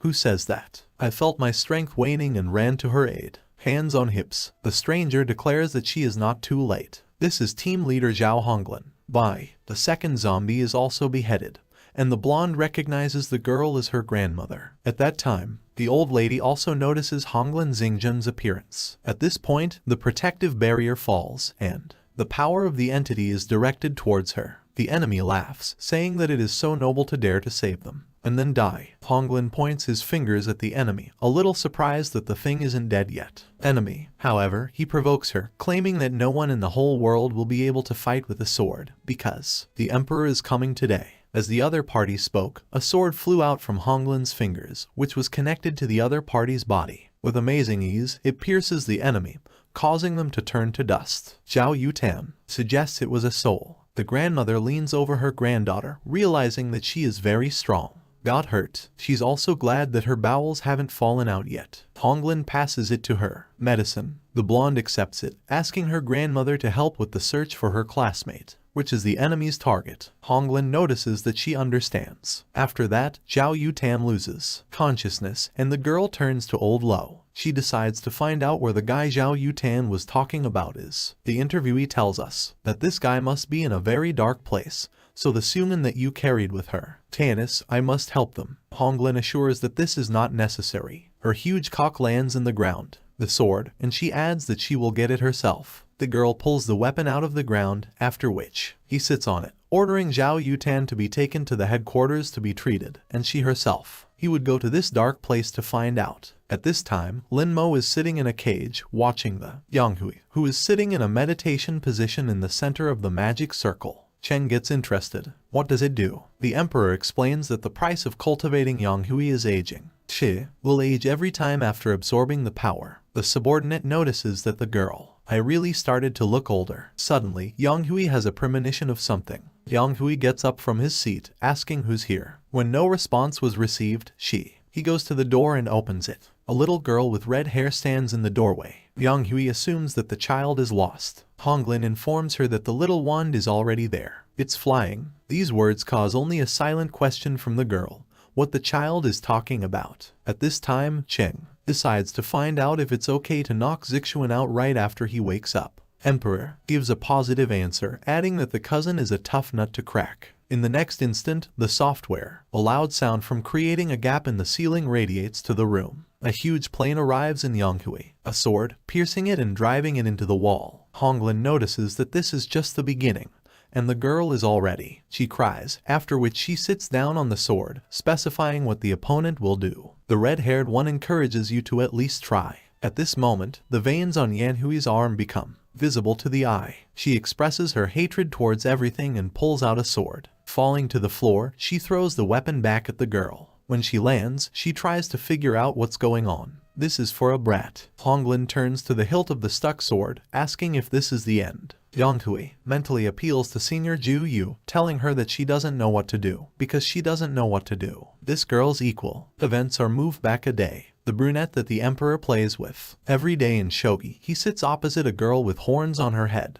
They are very similar in appearance, but her opponent is obviously a demon. They continue the game. She notices to herself that after playing so many rounds, she still hasn't been able to find a way. Break it, which is very interesting. Then she feels a surge of energy, realizing that this is very important. Strong magic sword energy. In some barn outside of town, a dark entity is trying to devour a young boy begging to be released. The guy tries to put pressure on the entity with his status because he is a member of the Tanmo sect, but the entity does not know such, however, regardless of which one. He's a brat. He thinks destroying their sect will be a piece of cake. Young man mentally asks Aura to save and help him. The next moment, the door to the room opens abruptly. Powerful energy flow fills in the environment. A girl enters the room. The entity learns the energy of its owner. The brunette puts her foot on him, urging him not to go crazy. After that, she decides to clarify. The situation is whether he has teamed up with Yanghui. The essence gives a positive answer. Baldia from the legs is mistress. At this point, the guy asks for help.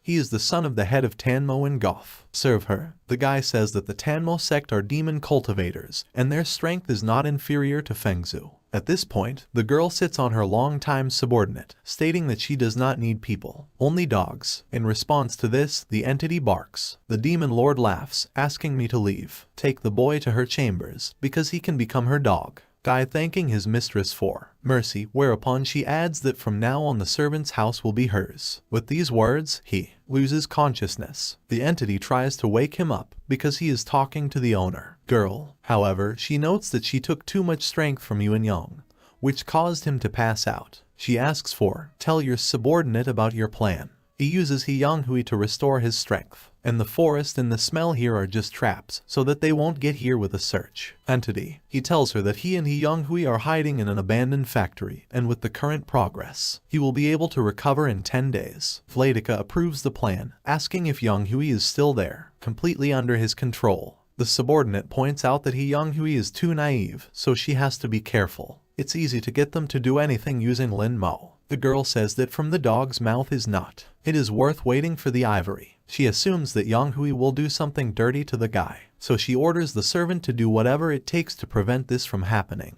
After that, she notices that she hasn't finished playing the party, and it can't be left that simple. So, she leaves. The dog accepts the order of the superiors, hoping that its fragments will be collected as usual. As quickly as possible, it's getting worse and worse. The demon lord summons a subordinate not to hurry up, because Daizong also came to this world. These words surprise me. The girl, realizing that the memories between the fragments are not connected, notices that he doesn't know it yet. However, recently, she sensed a sword fragment near the farm. She wanted to approach, but it was completely different, destroyed by someone else's energy. Such an incredibly powerful aura. Only Daizong can possess it. The task of the shard was to use Yanghui as bait and lure the emperor to deal with him. The entity calls the girl. Kill that brat. Yanghui says that she's never even fought, and she doesn't know how to do anything. In that, a moment later, Honglin soars to the ceiling, concentrating his energy and summoning several dozen people. Magic swords. They fly towards Yanhui, who doesn't know what to do. Then the sword shard orders you to give him control of your body. The girl does just that. The entity that has taken over the beauty's body declares that all this is a waste. There is no time to delay. She fights off some of the weapons flying at her, after which he takes off toward Honglin, who is floating in the air. In the hands of the girl appear blades of green, the energy she uses to fend off her opponent's attacks. At a certain point, it intercepts one of the swords flying at it, then grabs it by the handle and, having imbued it with its energy, sends it flying. To the hostess, the weapon crashes into the barrier protecting Honglin. The entity is also preparing more gifts, squeezing energy with both hands. The girl takes the form of a huge blue snake. Honglin notes that this is enough. Old tricks, and she's sorry that they're actually much weaker than the ones in the books. Realizing that the enemy can do nothing else, and that the madness of the enemy only plays into her hands, she is afraid. For the first time, she takes hold of the hilt of her sword, saying that pair flowers that cry all the time. They call for rain. The snake concentrates its energy in its mouth, and the little girl uses 2 precise fingers. Blows make the monster shoot at the ceiling, not at her. After that, the snake disappears, and the demon lord appears through a hole in the ceiling, watching the battle. Chapter 24. Yanhui let out a loud cry. Purple energy began to shoot out from her eyes and ears, forming a huge circle around her. There was an image of a broken sword that was frozen in place. Red-haired a bit. I was glad that the enemy finally got out, but she admits that she did not expect so many people to appear. Trouble from a broken sword. At this moment, Honglin is assaulted by a powerful pressure in the form of an aura. A voice from above notes that only the owner can beat his dog. Girl, the power of this energy is amazing. There are beads of sweat on her face and fear in her eyes. Honglin notices the ghosts of the underworld flying around her. She's trying to calm me down. Take a deep breath and collect your thoughts. A girl can't let them dominate her. She turns around in the direction of a new enemy. The demon lord notices how scary this is. For one thing, for a moment, she is beside her sword, realizing that the sword is very badly broken. So, no wonder it was so hard to find. Honglin turns around, daring to attack the opponent. She uses Taoism, 8 satin ribbons. Energy waves erupt from the floor, pink-colored ribbons that surround the opponent before they completely shackle. As she moves, the demon lord casts a very telling glance at the red-haired person, which doesn't bode well. The demon is turned into a mummy, and at the ends of the ribbons, there are sharp pins that stick into the floor. Beads of sweat are dripping down Honglin's face. She realizes that in such a situation, all that remains is to surround her from all sides. The girl calls on the petals that appeared in the air from her power to surround the opponent from all sides. A pink ball appears around the mummy, which opens after a few moments, turning into a beautiful flower with petals. Honglin doesn't stop saying that the seal, Heavenly Lotus, fears heaven. She asks helpers to destroy the evil in this army, because, once the light appears, the ghosts will be banished. The girl puts her palms together at the same level. Hearts, parallel to it, the torso of a huge majestic creature appears, which performs the same action, closing the closed flower bud with his own hands. Doesn't pass, and seconds later, cracks spread across the entity's arms. Honglin can't believe his eyes. A powerful burst of energy destroys her powerful seal. A cloud of smoke and dust rose, and a woman's figure appeared in the red sky, shining, saying that she had heard from her dog that Zhao Honglin was the strongest in the world. The Phoenix Group, and no one will be able to defeat it. The demon lord considers these words to be erroneous, noticing that it's over. Honglin is not ready to accept defeat, but is going to continue the battle. The opponent is next to her in an instant. A wound appears on the baby's side, which causes her to fall to the floor. The girl repeats her words that this is the end. Soul Sword apologizes to his mistress, saying that Yang Hui's body was too weak due to which she can't even use 10% of her power. The demon lord emphasizes that it is better for the dog to try to make the emperor deign to appear. Honglin, he stretches out his hand towards his sword, which is stuck in the ground a few meters away. She is not. He wants to die. The red-haired little girl's sword takes off, heading towards the relaxed one. To the opponent, the girl at this time notices that after so many years, the emperor should have noticed, however, if he understood why he hadn't shown up yet. The demon lord is trying to understand why the emperor still hasn't shown up. She turns around, anticipating danger, and with one of her fingers moves away. With a swing of his broken sword, he cuts open the huge sword flying at her. It saddens her that little Zhao Hongling was just a piece of trash that couldn't compete with her. Vladika Demonov starts blatantly provoking the emperor, asking if he's had enough drama or not. As soon as he came here, he became a sissy like all the men in this world. Vladika claims that he is not the strongest person in the world, and he is worthy of it to rule with such insignificant forces. When the emperor does not appear after these words, she emphasizes that this is disgusting. The girl says that she will start with Honglin, and then all those who trapped in that world. She would kill them all if he didn't show up and stop her. The demon lord starts counting down. Cheng puts his hands over his mouth, trying not to give himself and his master away. Lin Mo gets to his feet, and the girl starts counting. A drop of water from the ceiling falls on Zixuan's face as he regains consciousness. The girl says that 2 seconds had passed. My cousin begs me not to do it and not to kill him. Everyone translates to it. Stunned looks, but a sinister grin appears on the girl's face. It's coming down from the sky, a powerful beam of red dark energy after it completes the countdown. The demon lord, he appears on the surface, covering his face with his hand and trying to see what is happening in the fire. When the dust and smoke are gone, she sees the emperor looking at her condescendingly, his hands folded in front of him. Print concentration with one hand. She claims that she knew he was alive. They release their own auras, preparing for a fight. Chapter 25. At this moment in the city, on one of the roofs of houses, a hand falls on the shoulder of a man. Male with. The camera reminds the reporter that they are on the air. The latter tells us that now they are located in Shenian City, Hongxi District, and what just happened here in an abandoned factory. A huge beam of light appeared. The man notes that the street is only 10 degrees, but next to this beam is very hot, and its light illuminates the entire area on this rainy day. After that, it will. He snatches the phone out of the hands of a colleague, wanting to show them everything on his own. The reporter points to a beam from the sky, indicating that a hole has formed in the clouds. He assumes that it is a beam from a satellite. He has another guess, but then he notices that there's something in the sky. At this point, the broadcast is interrupted. Yunshu, for watching this live stream, annoyingly notices that the air is suspended at such an intriguing moment. At this moment, the indignant voice of one of the parents comes from the next room.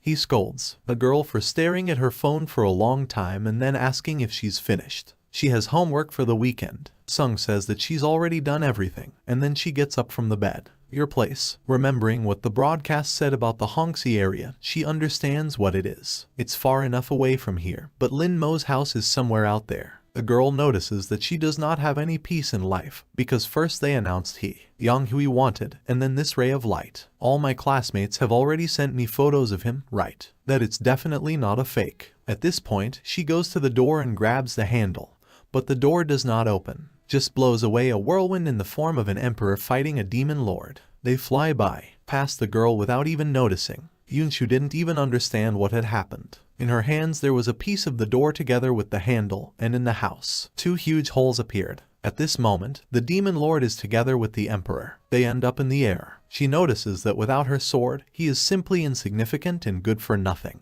Only for the role of a punching bag. He makes a cut with his weapon, trying to injure Reborn. The hero is driven into the surface of the earth, causing a powerful shock wave. The girl uses free time, concentrating a ball of energy in your hands, saying that only madness and anger, only desire and lust, only the heart and only her. A powerful stream of energy shoots out into the sky. The latter, as if obeying the will of the demon lord, begin to swirl in a whirlwind around this energy. However, this is not some kind of attack. In the dark sky, 2 scarlet eyes open, exuding only light. The desire to kill, and then a huge dragon appears. An ancient monster opens its mouth, concentrating an indecent amount of energy in its own. Then it releases a powerful beam of energy into the place where it is supposed to be. The emperor after the fall. A powerful explosion and a wave of fire causes ordinary people to panic. Run away from the battleground of 2 celestials. The demon lord is watching you closely. What's happening? It seems to her that the opponent did not dodge the blow.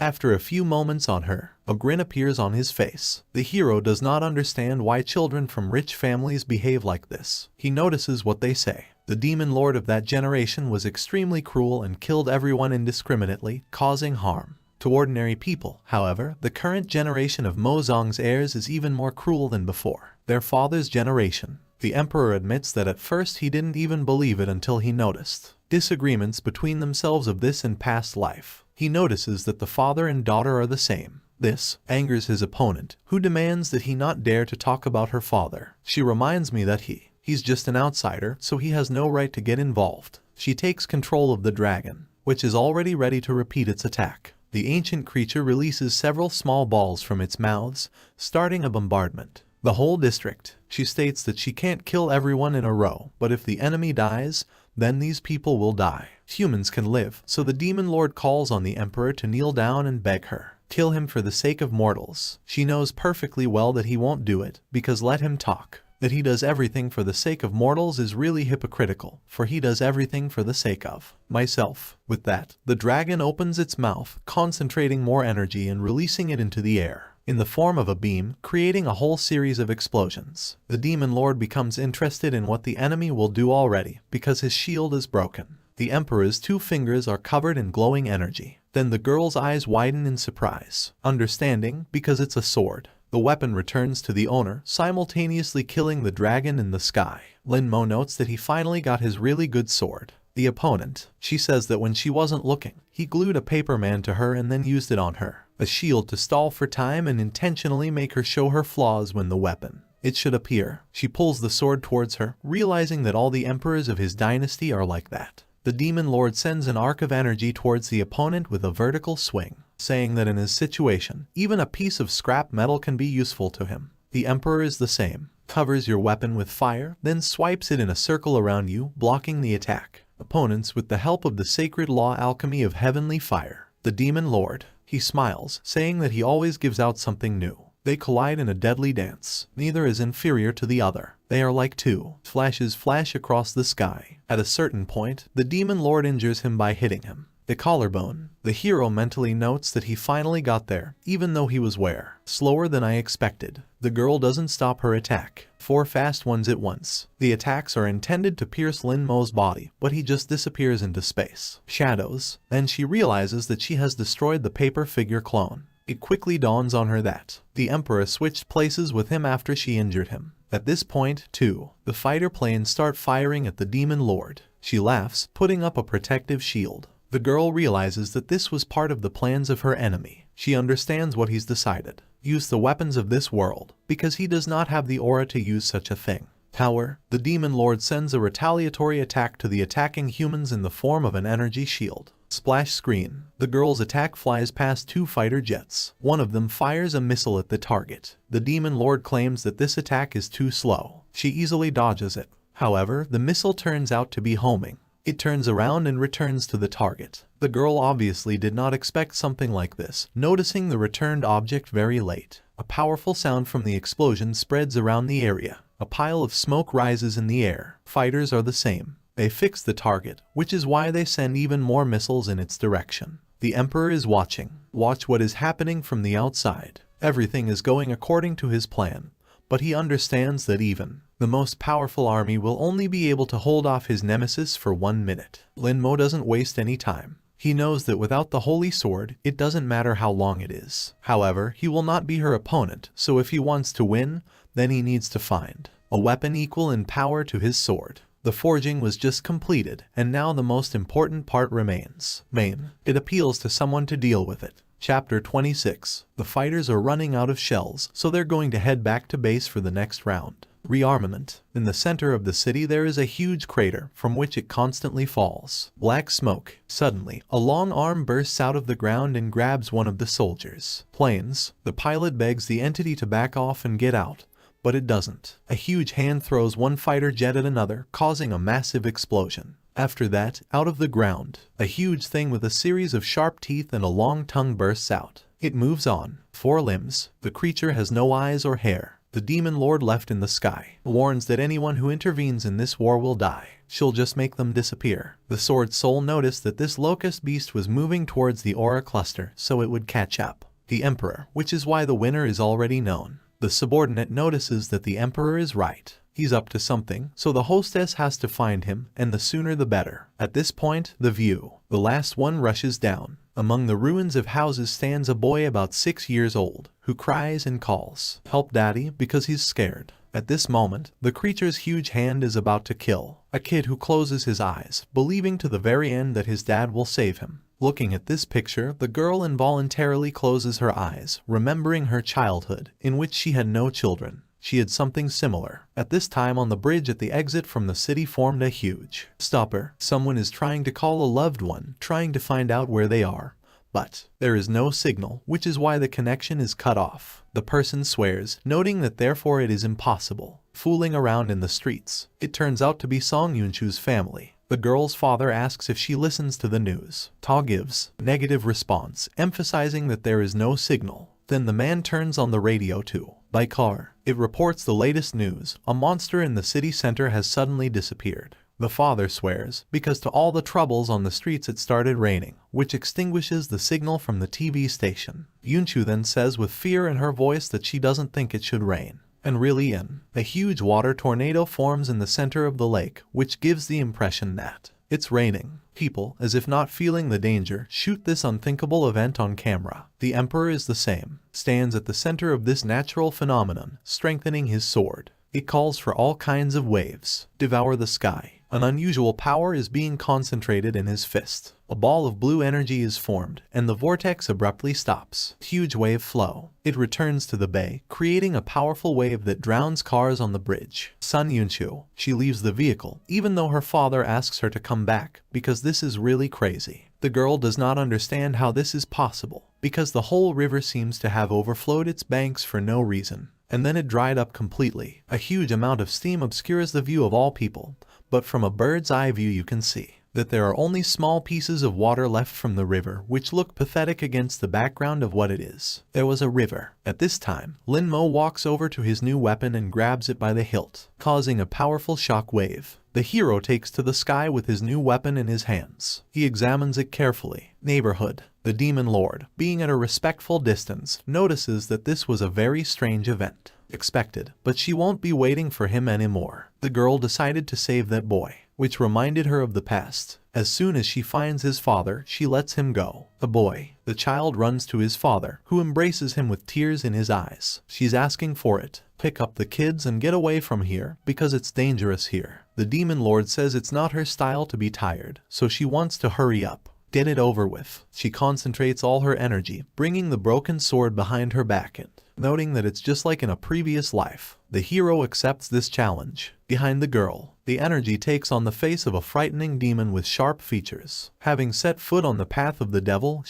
I began to fall into loneliness. Behind the emperor's back, the force takes the form of a deity with very smooth facial features. It encloses heaven and earth together to place everything at the tip of the sword. Opponents are attacking each other with some of their strongest attacks. No one is going to lose. The demon lord, he wants to kill the enemy, and the enemy wants to break the Kaienku demon. Two energies collide, starting a confrontation. The girl claims that she waited a very long time. Right now, the emperor has a sword, so if he loses to her again, he won't be able to win. There will be no excuses. The hero reads the spell on the ancient road where the stars fall. The cold light sacrifices itself to the frosty sky on the body of the emperor diverge. Strange symbols. His new sword turns into shards, and the opponent realizes what it is. That forbidden sword art. The girl quickly comes to the conclusion that she has fallen for this hook again. A stream comes out of her sword. However, the huge golden dragon suppresses its power, opening its impressive mouth. The demon lord feels sorry that she couldn't handle this sword because she doesn't have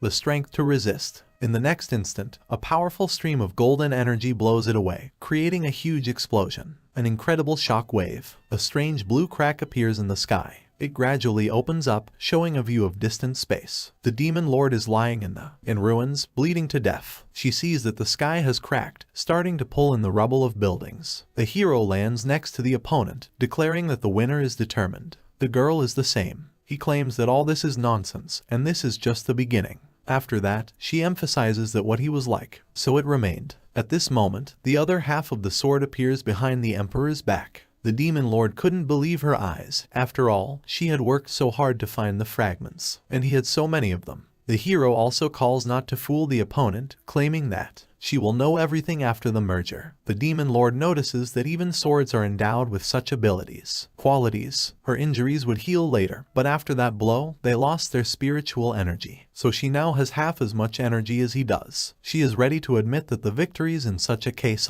there really isn't going to be a chance for her to win, so it looks like the winner is really known. At this moment, the girl's weapon pierces her in the area of the heart. She understands that when he reaches the bottom, he's still paired with her. The sword wants to kill them both. Chapter 27. The demonic sword essence decided to start with Mo Zong. The weapon rises to a height of about to finally finish off the demon lord. However, the sword plunges into the roof. The emperor saves his nemesis. The soul of the sword notices that heroism will save beauty. The demon lord demands that the guy let her go, because it's better to be killed by him than saved by the enemy. The hero asks you not to waste your energy on empty chatter. He has a plan, but he needs his help. However, after everything was over, she had to promise him something. The demon lord notices that it's better to wait until he's finished. The demonic sword takes on its true form. I don't know what they're talking about. He is also interested in listening. She's attacking. With a clawed hand, a couple of them are killed.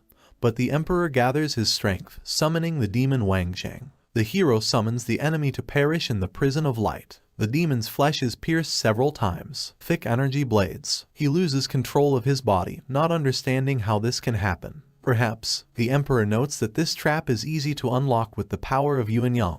However, he does not know what to do. Just a sword that can't get that power, and to adapt to this world, a sword can't get that power. I had to cut off a part of myself. The essence of the sword gets angry at these words, calling it nonsense. She breaks the shackles that bind her. The enemy doesn't believe that Ling Mo still thinks of himself as a great emperor and such an insignificant thing. The creature doesn't dare talk to him like that. The essence of the sword raises its fist to strike, but does not. Understanding why he was so calm, with his frail aura and the immobilized demon on his back, hands, the monster taunts for a few more moments before summoning the Emperor to burn. In hell, the hero snaps his fingers and an unexpected attack arrives in the enemy's side, which surprises him. The enemy can't realize where the attack came from. Reborn explains that all the fragments were collected by him, which means that part of him is still in him. The fragment he took from the farm turned into a decoy. The Emperor thought that he would be the last trump card, but he didn't expect it. What will be useful in this way? At this point, the essence of the sword is revealed to be immobilized. She asks not to do this and to return her Yunyang power. The hero also asks the Lord. The demons help him. The girl stretches out her hand, concentrating her strength in the palm of her hand.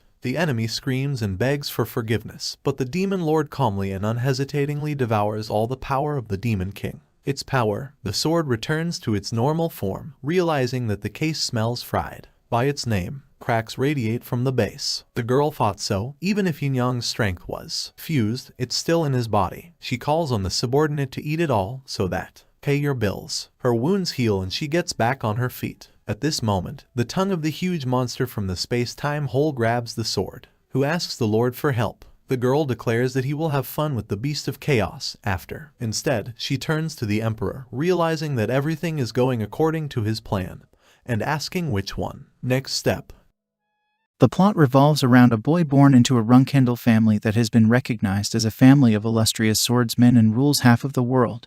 And in this half the power rules, where the strongest belittle the weakest. In their clan, the strongest swordsmen with outstanding strength and talent were born. The family was not distinguished by love for their neighbors. Brothers and sisters are fighting a cold war for the place of the head of the family and inheritance. The family has a hierarchy. The oldest are the strongest and bravest, and the younger the child, the weaker they are considered. In total there are 13 children in the family, and the youngest of them is the main character named Jean Runkendel. After reaching the age of 1, each child of the Runkendel family must go through a selection ritual. The ritual was a clearing with swords stuck in the ground where the child was released. He had to choose any of the swords in front of him, and depending on his choice, his personality and life path were determined. The glade with swords has the name Garden of Swords. It was formed by sticking their swords into the ground by members of the Runkendel family who went down in the history of the family with particular success. The garden symbolizes all the dreams in honor of the family. After the selection ritual, the child is sent to live in Gromovoylok until the child reaches the age of 10, together with their nanny, who is assigned to each child. The nanas of the Runkendel clan were required to have the 7th rank of martial arts. At Thunder Castle, a child is taught sword skills and martial arts. At the age of 10, the child is sent back to live in the Runkendel estate and continue to study further, increasing his swordsmanship rank. The 1st rank is almost 0 experience. 2nd rank, skills of a 14-year-old novice cadet. The 3rd rank is the skills of a 16-year-old cadet. 4th rank, martial artists. Further, with the increase in the mastery of arts, the rank increases. The story begins with the ritual of selecting a genie. By absolute chance, he chooses the family sword Belisada, which once belonged to the first head of the Temer family. The older Jin got, the more obvious it became that he didn't have the talent for swordsmanship that his family did. He turned out to be the worst swordsman in the family. Because of this, his brothers, sisters, and parents did not reach out to him, which greatly affected his character. Jin was bullied by his twin brothers, Daytona and Hitona Runkendel, who were 2 years older than him, and the rest of the family did not approach the boy. Jin believed that if he practiced swordsmanship hard every day, he would eventually be able to get even a little closer to his family's skill, but all of his training was useless and all of reading the huge theory didn't help. For every useless training Jin did, his brothers bullied him by breaking his training wooden sword and ripping up the theory books, but Jin continued his training hoping for progress in his swordsmanship every day. So passed Jin's long teenage years and part of his youth until the age of 25, after which he was exiled from the Runkendel family, but unbeknownst to him, he continued to be watched by the knights of the family. Now he had nothing to do with his family except his last name, wandering aimlessly around the city every day and looking at the happy faces of people passing by.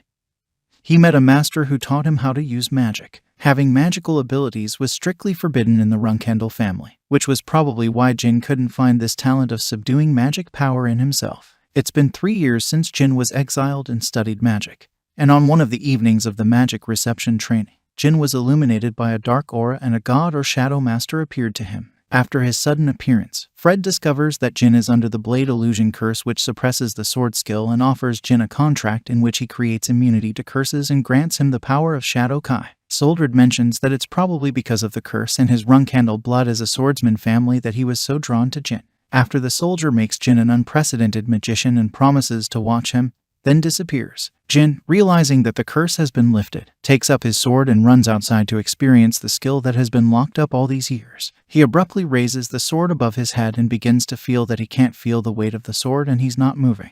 It's like it's an extension of his hand. With joy and self-confidence, he swings his sword, performing various elements, later adding magic to it all and feeling his destructive power. As he revels in his power, the knights of his family watch him from above on a cliff, and after a while, they blow up his house and rubble of the house falls on Jin. The Jin is buried under rocks and dies. The bright light of the sun shines on Jin, and here he is again going through the selection ritual, and he again has to choose the family sword. Jin does not realize what is happening, but later realizes that he was reborn to live this life again, but without the curse and with the power of Shadow Kai. All of his memories from his previous life were preserved, and this time, he chose the family sword on purpose. Jin is sent to Thunder Castle to live with his older twin brothers, who have been there for 2 years. The details of his life in Thunder Castle are not specified, but after 6 years of his stay there, his brothers continued to mock him, and one day the brothers wanted to play a joke on his brother and scare him with a dead bird, which they themselves caught and killed. Instead of Jin, the bird was found by a maid, which greatly frightened her.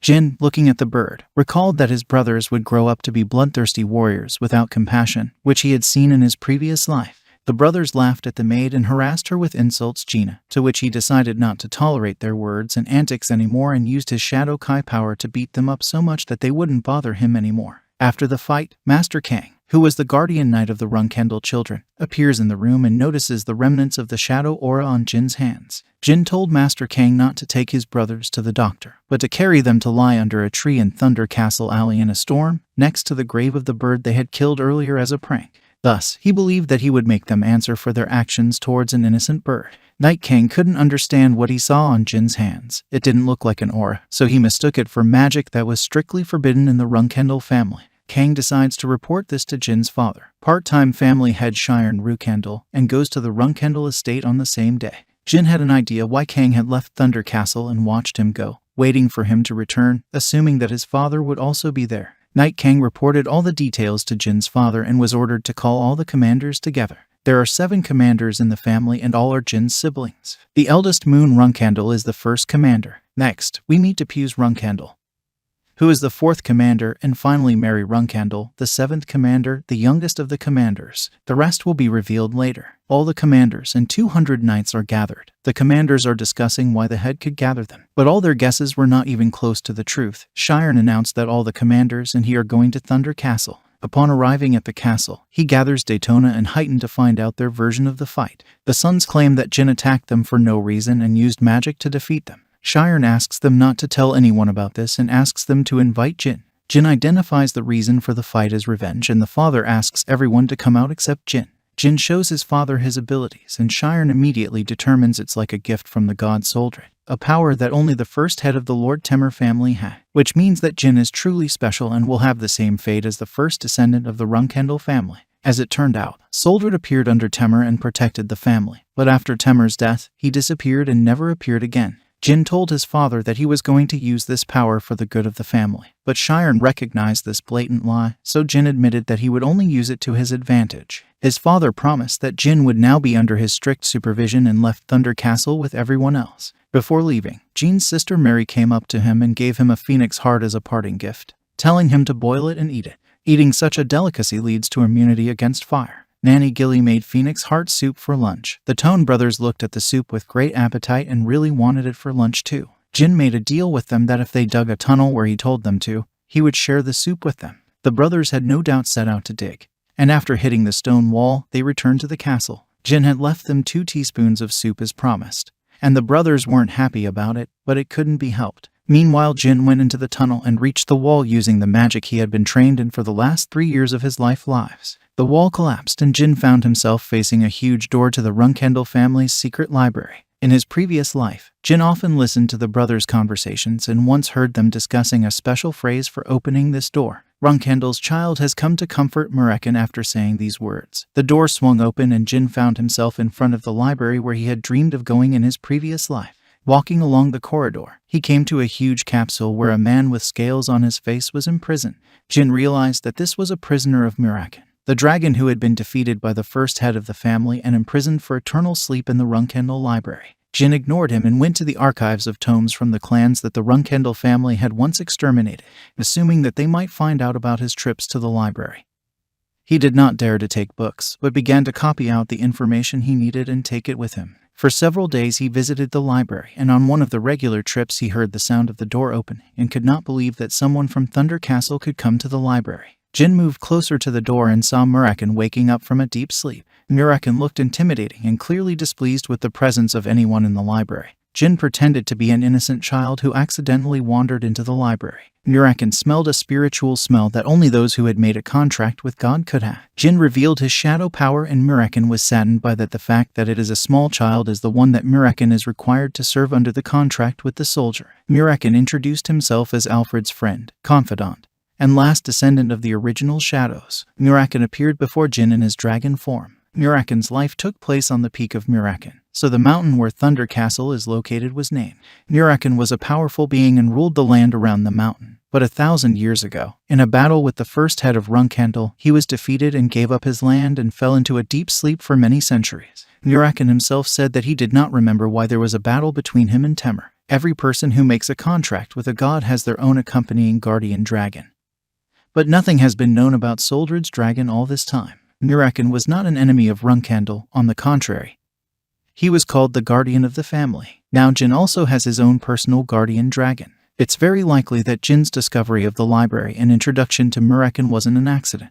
Jin decides to get to know Murakin better, but it will still be useful in general future missions. In their conversation, Murakin praises Jin for his efforts in studying books from the library and compared to Temur at his age. Jin is a head taller, but Temur didn't need to study theory, he was already fighting well without it. Murakin understands that Jin, as a small child, strives to become the same as Temur, and maybe even surpass him, so Murakin does not give Jin high hopes for doing this, but encourages him to continue learning sword fighting. Murakin told Jin that the nickname Soldreda is limitless, which means that the power that Jin can reach is also limitless. Jin learns a new skill of his shadow power, soul release, which Murakin taught him. Before teaching Jin a new skill, Murakin made the false assumption that Jin couldn't perform mana release and transfer. Mana has a twofold nature. Simply put, mana is an excess of supernatural power in the magician, which is collected in his hands and is used to create spells and other purposes. Jin showed Murakin the skills he had learned in his previous life, which shocked him, but he agreed to teach him Spirit Release. Spirit Release is the creation of shadows. All shadows in the world appear at the will of Soldred, and if Jin is his chosen one, then he can also control shadows. Half a year after Jin and Murakin met, Tong's brothers turned 10 years old and left Thunder Castle, and Jin turned 9, which meant that in just 1 year, he would also be leaving Thunder Castle, but for now, he would have to celebrate his birthday.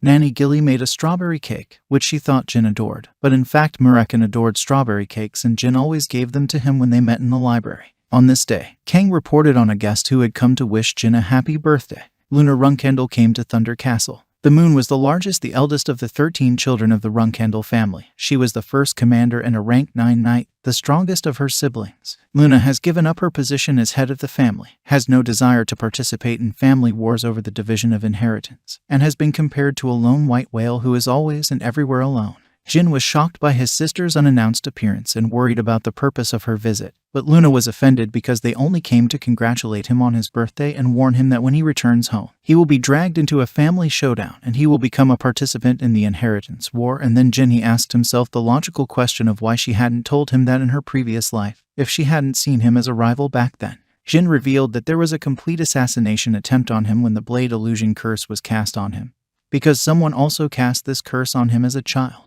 Luna showed all her love for Jin in their private conversation and promised to always protect him, after which she handed him her gift. The gift was a pendant that had once belonged to the Orgel Beast King, and countless people had fought for it, but no one had been able to get it back, and I couldn't survive and get it. The pendant creates resistance to magic attacks below rank 5 and has the function of summoning if it is broken. Luna gave Jin a guarantee that if he gets into a hopeless situation, then he must break the pendant, and she will immediately help him. After spending time with Jin and Luna, she eventually left and Jin went to the library with a cake. Murakan immediately noticed his pendant and told him its story, but then he noticed that this gift was given to him by a person with a strong aura, which he could feel from the library. Jin was terrified that Luna could also sense Murakan's aura and could tell his father everything, but Murakan calmed him down, because Luna showed her boundless love with such a priceless gift, and therefore would not inform on her beloved younger brother. Another year passed and Jin was already 10 years old. Jin himself thought that all the time he would spend there would not make sense,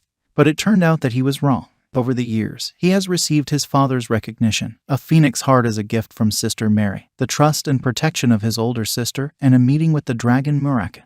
Jin diligently prepared his combat training before leaving Thunder Castle, visited Murakan and made sure that he would follow him as unobtrusively as possible and that he would take care of his copy and the flask that he left behind in the library. While Murakan assured Jin that everything would be fine he casually wishes Jin to become a swordsman mage like Temur, and Jin remembers what Fred told him in his previous life. In the beginning, the Runkendel clan was a clan of sword mages, and Temur was the strongest in the world.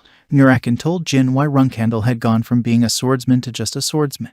The fact is that Runkendel had to reject magic because of a pact made 1,000 years ago with the Zapel mage clan. Jin thanked Murakan for his story and loyalty, and then gave him 2 pieces of cake and the stolen wine before Nanny Gilly saw him. Now it was time for Jin to leave Thunder Castle. Nanny Gilly warned Jin that he would have to work even harder at home than here, so he should be mentally prepared for this. He imagined the knights who would accompany his carriage. And so on October 30th, 1790, the carriage drove away from Thunder Castle towards the teleportation gate. The longer and further the carriage traveled, the more the storm intensified and the snow became more numerous. Nanny Gilly decides to stop in the nearest village and wait out the storm there. They do not have time to reach the village, and they are attacked by a clan of magicians from Middle, and the Black King's mercenaries accompanying the knights are instructed to stay in the carriage. But Jin immediately realizes that the knights are not protecting them and are traitors or figureheads. According to the rules that every knight of the Runkendel clan knows, at least one knight must always be with the child. If they are attacked, in the case of Jin, both knights have left to fight the attackers.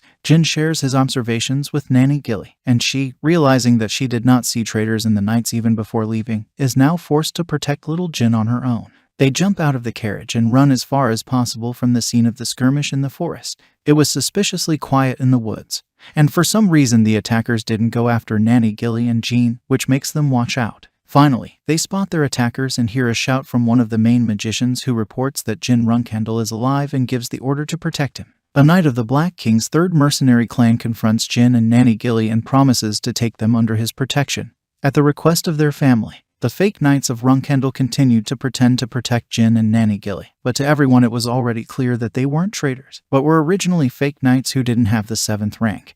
Because if that was true, it wouldn't have been difficult for them to deal with the mage squads and the Black King. Jin ordered Nanny Gilly to kill one of the 2 knights, then cut off the other's hands and bring them to him. Gilly did everything as Jin said, and he felt it necessary to indicate that every servant of the Runkendel clan must be a martial artist of at least the 7th rank, which of course the fake knights did not know. The knight who was kneeling in front of Jin and had no hands started to speak, shouting that the Runkendel clan would soon fall and the era of their rule was very close to its end.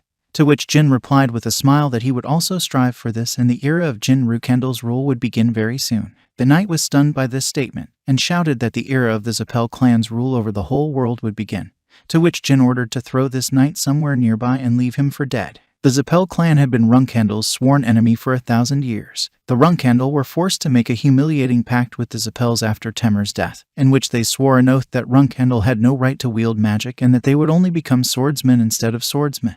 Jin realizes that he is facing a follower of the Zapel clan and assumes that the Zapel would not send such weak knights to such a task, which means that they are independent extremists who have nothing to do directly with the head of the Zapel, despite the fact that Zapel constantly terrorizes and sets up the Runkendel family in every possible way. Jin thanks him for his loyalty and makes an agreement with the head of the Black King's mercenaries and asks for protection up to the teleportation gate, who agrees and reflects on the boy's words. After all, Jin speaks with full confidence about a new era of government, where he will rule, whether he is too serious for such statements. The knight of the Black King's mercenaries orders the protection of Jin and Gilly and specifies that his subordinates behave appropriately and respectfully to the child of the Runkendel clan, from which it can be understood that the Black King's mercenaries do not like Runkendel, but willingly cooperate with them. But there is no choice, you need to follow the order. Jin and Nanny Gilly head to the nearest village, accompanied by the Black King's mercenaries, to wait out the storm. Nanny Gilly still feels guilty about Jin, because as a 7th rank martial artist, she should have identified the fake escorts. So on the way, she mentally prepares for a reprimand from Jin, or even worse, his parents. All Nanas of the Runkendel clan lead their lives together with their children, who are taken care of by Nanny Gilly is no exception. In a previous life, Nanny Gilly had a very bad time because the child was on her side. Care is the only one in the family who is not talented, incapable, and worthless, but she did not show her suffering to Jin. She always smiled and did everything in her power to make him happy. She never blamed Jin for her suffering.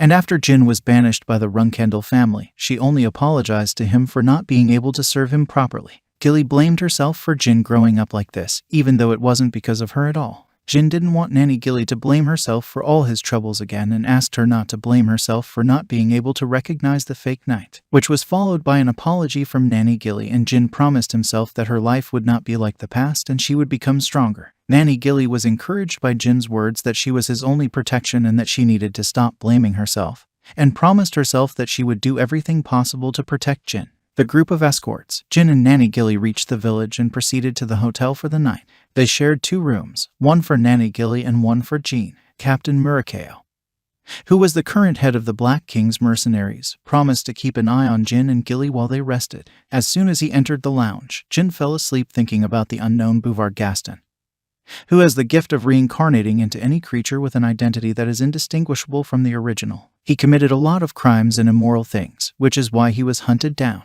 In Jin's previous life, Bouvard Gaston was caught and imprisoned when Jin was 20 years old, but in his current life, he is correspondingly free, and Jin hesitates to be companions with him, because the help of such a powerful being would be useful. Jin decides to observe the world around him and see if anything has changed compared to his previous life. In the morning, Jin wakes up to loud noises coming from the window, so loud that it's unbearable to sleep. He goes to the window and notices on the ledge of the window a black cat, which was the source of such terrible sound. Jin at first does not understand what the cat wants from the innocent window, but then remembers that it is none other than Murakun, who promised to follow him and not be revealed. Jin doesn't understand why it was a cat, because it was possible to transform into a servant or at least a rider. Jin lets Murakun in through the window and starts asking him why he chose the cat. Murakun is clearly displeased the fact that he was not allowed into the heat for a long time, screams about his indignation, and in a fit of rage does not notice the board under his foot and stumbles over it, falling right into the windowsill, breaking into 2 pieces with his head.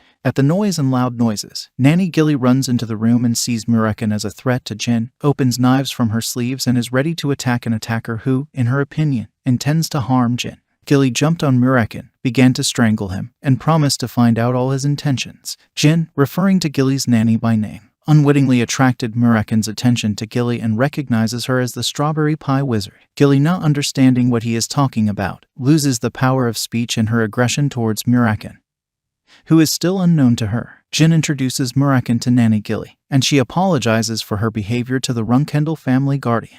Nanny Gilly finds out about all the stories of Murakun's appearance in Jin's life. Gilly is slightly upset that Jin had his own secrets, but is very proud of her status as the nanny of the future head of the Runkendel clan. After all of Jin's story, Nanny Gilly decided to ask the source of the loud and sharp sound in Jin's room when she entered it. Murakun recounted the situation, and Gilly doubted his power and trustworthiness because Murakun seemed clumsy and rude, which means he's probably irresponsible. After meeting Nanny Gilly and Murakun reverts to the form of a cat, and they travel to the teleportation gate, accompanied by Murakyo and his squad. In front of the teleportation gate, Jin says goodbye to the Black King's mercenaries, thanks them for their protection, and promises that the Runkendel family will soon repay them for their work. Jin and Gilly pass through the teleportation gate, are identified as the Runkendel family, and are shown to the waiting room without being screened. They sat down on the sofa, and then Nanny Gilly asked if Jin understood that he needed to carefully hide his magic skills. So he convinced her that he knew what to do and no one would know about it. After some time of waiting for Jin and Nanny Gilly, they are joined in the room by the son of the Zapel clan, Veridin Zapel. He calls the Runkendel family scum and laughs at them in every possible way. Then Murakun, in the guise of a cat, comes up to him and attacks Veridin. The guards accompanying him were ready to draw swords and attack the cat and Jin with Nanny Gilly. But Veridin said that everything is fine, and because of the simple antics of the animal, you should not draw swords. Veridin didn't see any reaction from Jin to all of his actions or words, which interested him, and he approached Jin to apologize for what he said before. In the previous version in Jin's life, there was no contact between him and Veridin even when Jin joined the Sapel clan. Jin remembers him as a powerful magician who can claim in the future to be the head of Clan Sapel. a charming and noble magician with outstanding abilities that not every child of the Zappel family has. Jin was lucky to have met him at such an early age. After all, there wasn't even a hint of them meeting in his previous life. In response to Veridon's apology, Jin lets him know that he is pleased that he is not completely stupid for having ordered the guards not to draw their swords when he was attacked by a cat, because he could easily lose a pair of fingers in his guards. But almost immediately Jin realizes that Veridon doesn't realize the consequences of his actions. Veridon was very attracted to Jin's coolness and restraint, coupled with a good intellect and ability to negotiate.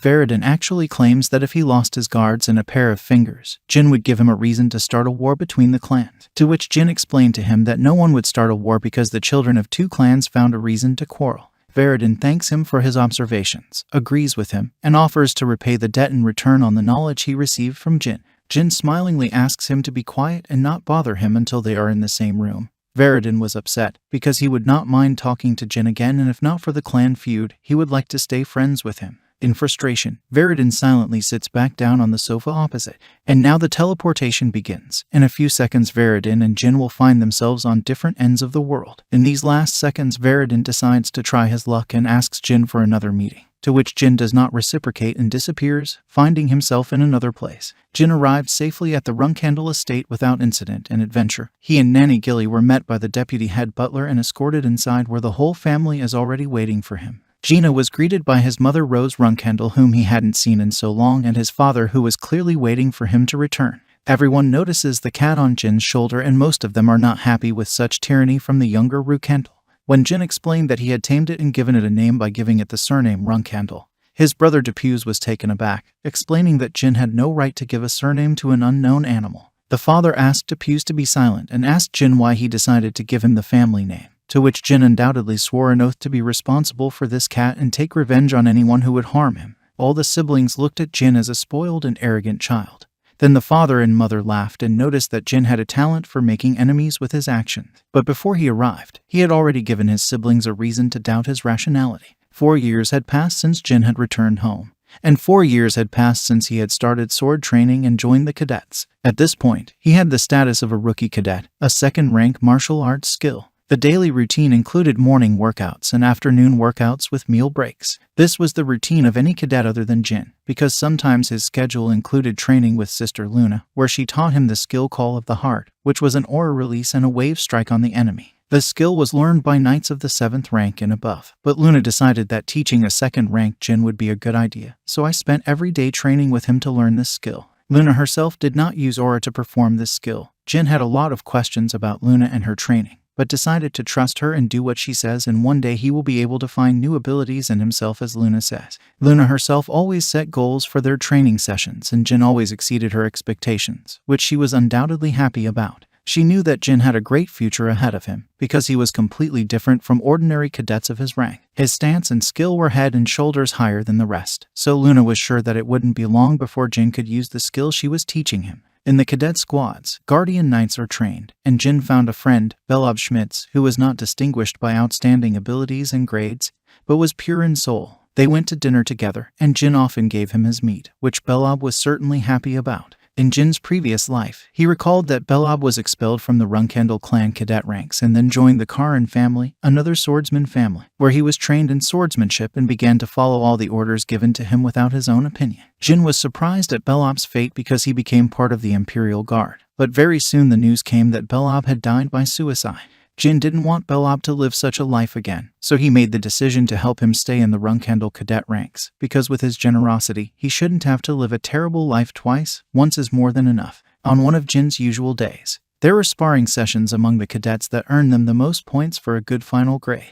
The instructor told Jin that his mother had given him a condition that if he won 10 sparring matches in a row with the strongest cadets, he would be transferred from the reinforced group. The reinforced group was different from the usual one in that the fights were held with real swords instead of wooden ones, and more intensive training with more training. Jin took this very seriously and waited for the moment when, after sparring among the cadets, the strongest ones would be selected to fight him. He knew that he had 8 consecutive wins, which meant that he needed to surpass himself and increase that number by 2. He wasn't worried about any of the upcoming sparring sessions other than the Milkano Mass. In his previous life, Jin remembered Mass first as one of the most successful cadets, and right after training, she became a guardian knight of the Runkhandle clan. Sparring sparring with Mesa wasn't about skill, but about endurance, so Jin decided to use tactical combat skills. When Masa struck, he deflected them and attacked with simple attacks, his main task being to hit the same point on Masa's sword. As expected, Masa's sword soon broke into 2 pieces and Jin was victorious. Masa was stunned that she didn't have enough tact to fight Jin and promised to defeat him next time. At the end of all sparring sessions, there are 10 minutes left before lunch and everyone starts to disperse. Jin asks the instructor if he can do another sparring session. He challenges Belob Schmitz to a duel. Everyone is perplexed, including Belob, but he can't refuse his friend who is also the youngest child of the Runkendel clan. So he goes out on the field and asks Jin why he is doing this and why he challenged him to a duel. Does he really want to show his superiority or bring it into shape? Jin attacks Belob without response and uses strong attacks, giving it his all. Jin's task was to make Belob angry so that he would show all his potential with anger, and Gina successfully comes out after a certain number of attacks. Jin knocks Belob down and he doesn't understand why Jin is so cruel to him, to which Jin tells him that it's not just sparring, because he challenged him to fight him, which means he can kill him. Jin gives Belob a chance to get off his feet. Everyone around them doesn't understand what's going on because an aura starts to appear around Belob, and he was the first cadet to use an aura. With a single blow, Belob shatters Jin's sword and he becomes unarmed. He has to hit Belob on the arm to stun him, and then start choking him. Jin lets go of Belob and he starts shouting that if this is a duel, then it was necessary to finish the job. Belob is crying because he was humiliated by Jin's bullying and doesn't understand what he did to deserve it. But Jin just apologized to him for all the cadets there for not taking him seriously.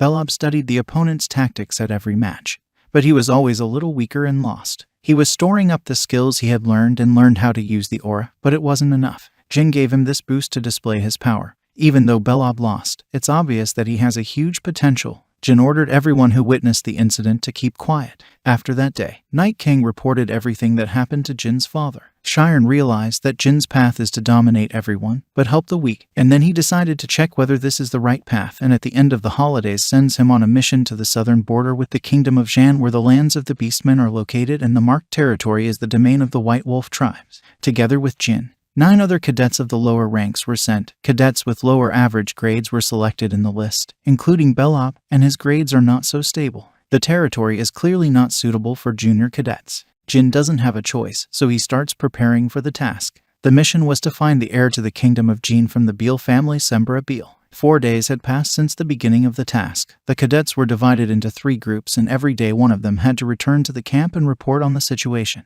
If a cadet is injured, he must remain in the camp until he returns to normal. On the 5th day, harmless watertail creatures were discovered in the beastmen's territory. Watertails avoid predators, which means that it is almost impossible to meet predators in their location, which indicates the safety of one of the groups. Jin sends Masa and 3 other cadets to scout Zone 13, while he goes to inspect the watertail area. Bai Jin and others were watching the watertails and planning their next plans. Belob ran up to the group and reported an attack on the second group and that they were ambushed. One of the cadets was able to run to the camp and report the attack. The group was attacked by ordinary people with unknown motives. Jin sends 2 cadets to the camp to explore the area around them, and he goes in search of the second group with Belob and Sierra. During their search, they found blood on the snow and nearby bandages and medical supplies given by the Runkendel clan, which means they are definitely bandages of the second group. They were attacked and wounded and they went on the run, and when they thought that the enemy had lost them, they stopped to heal their wounds, but the enemy found them and they had to run again.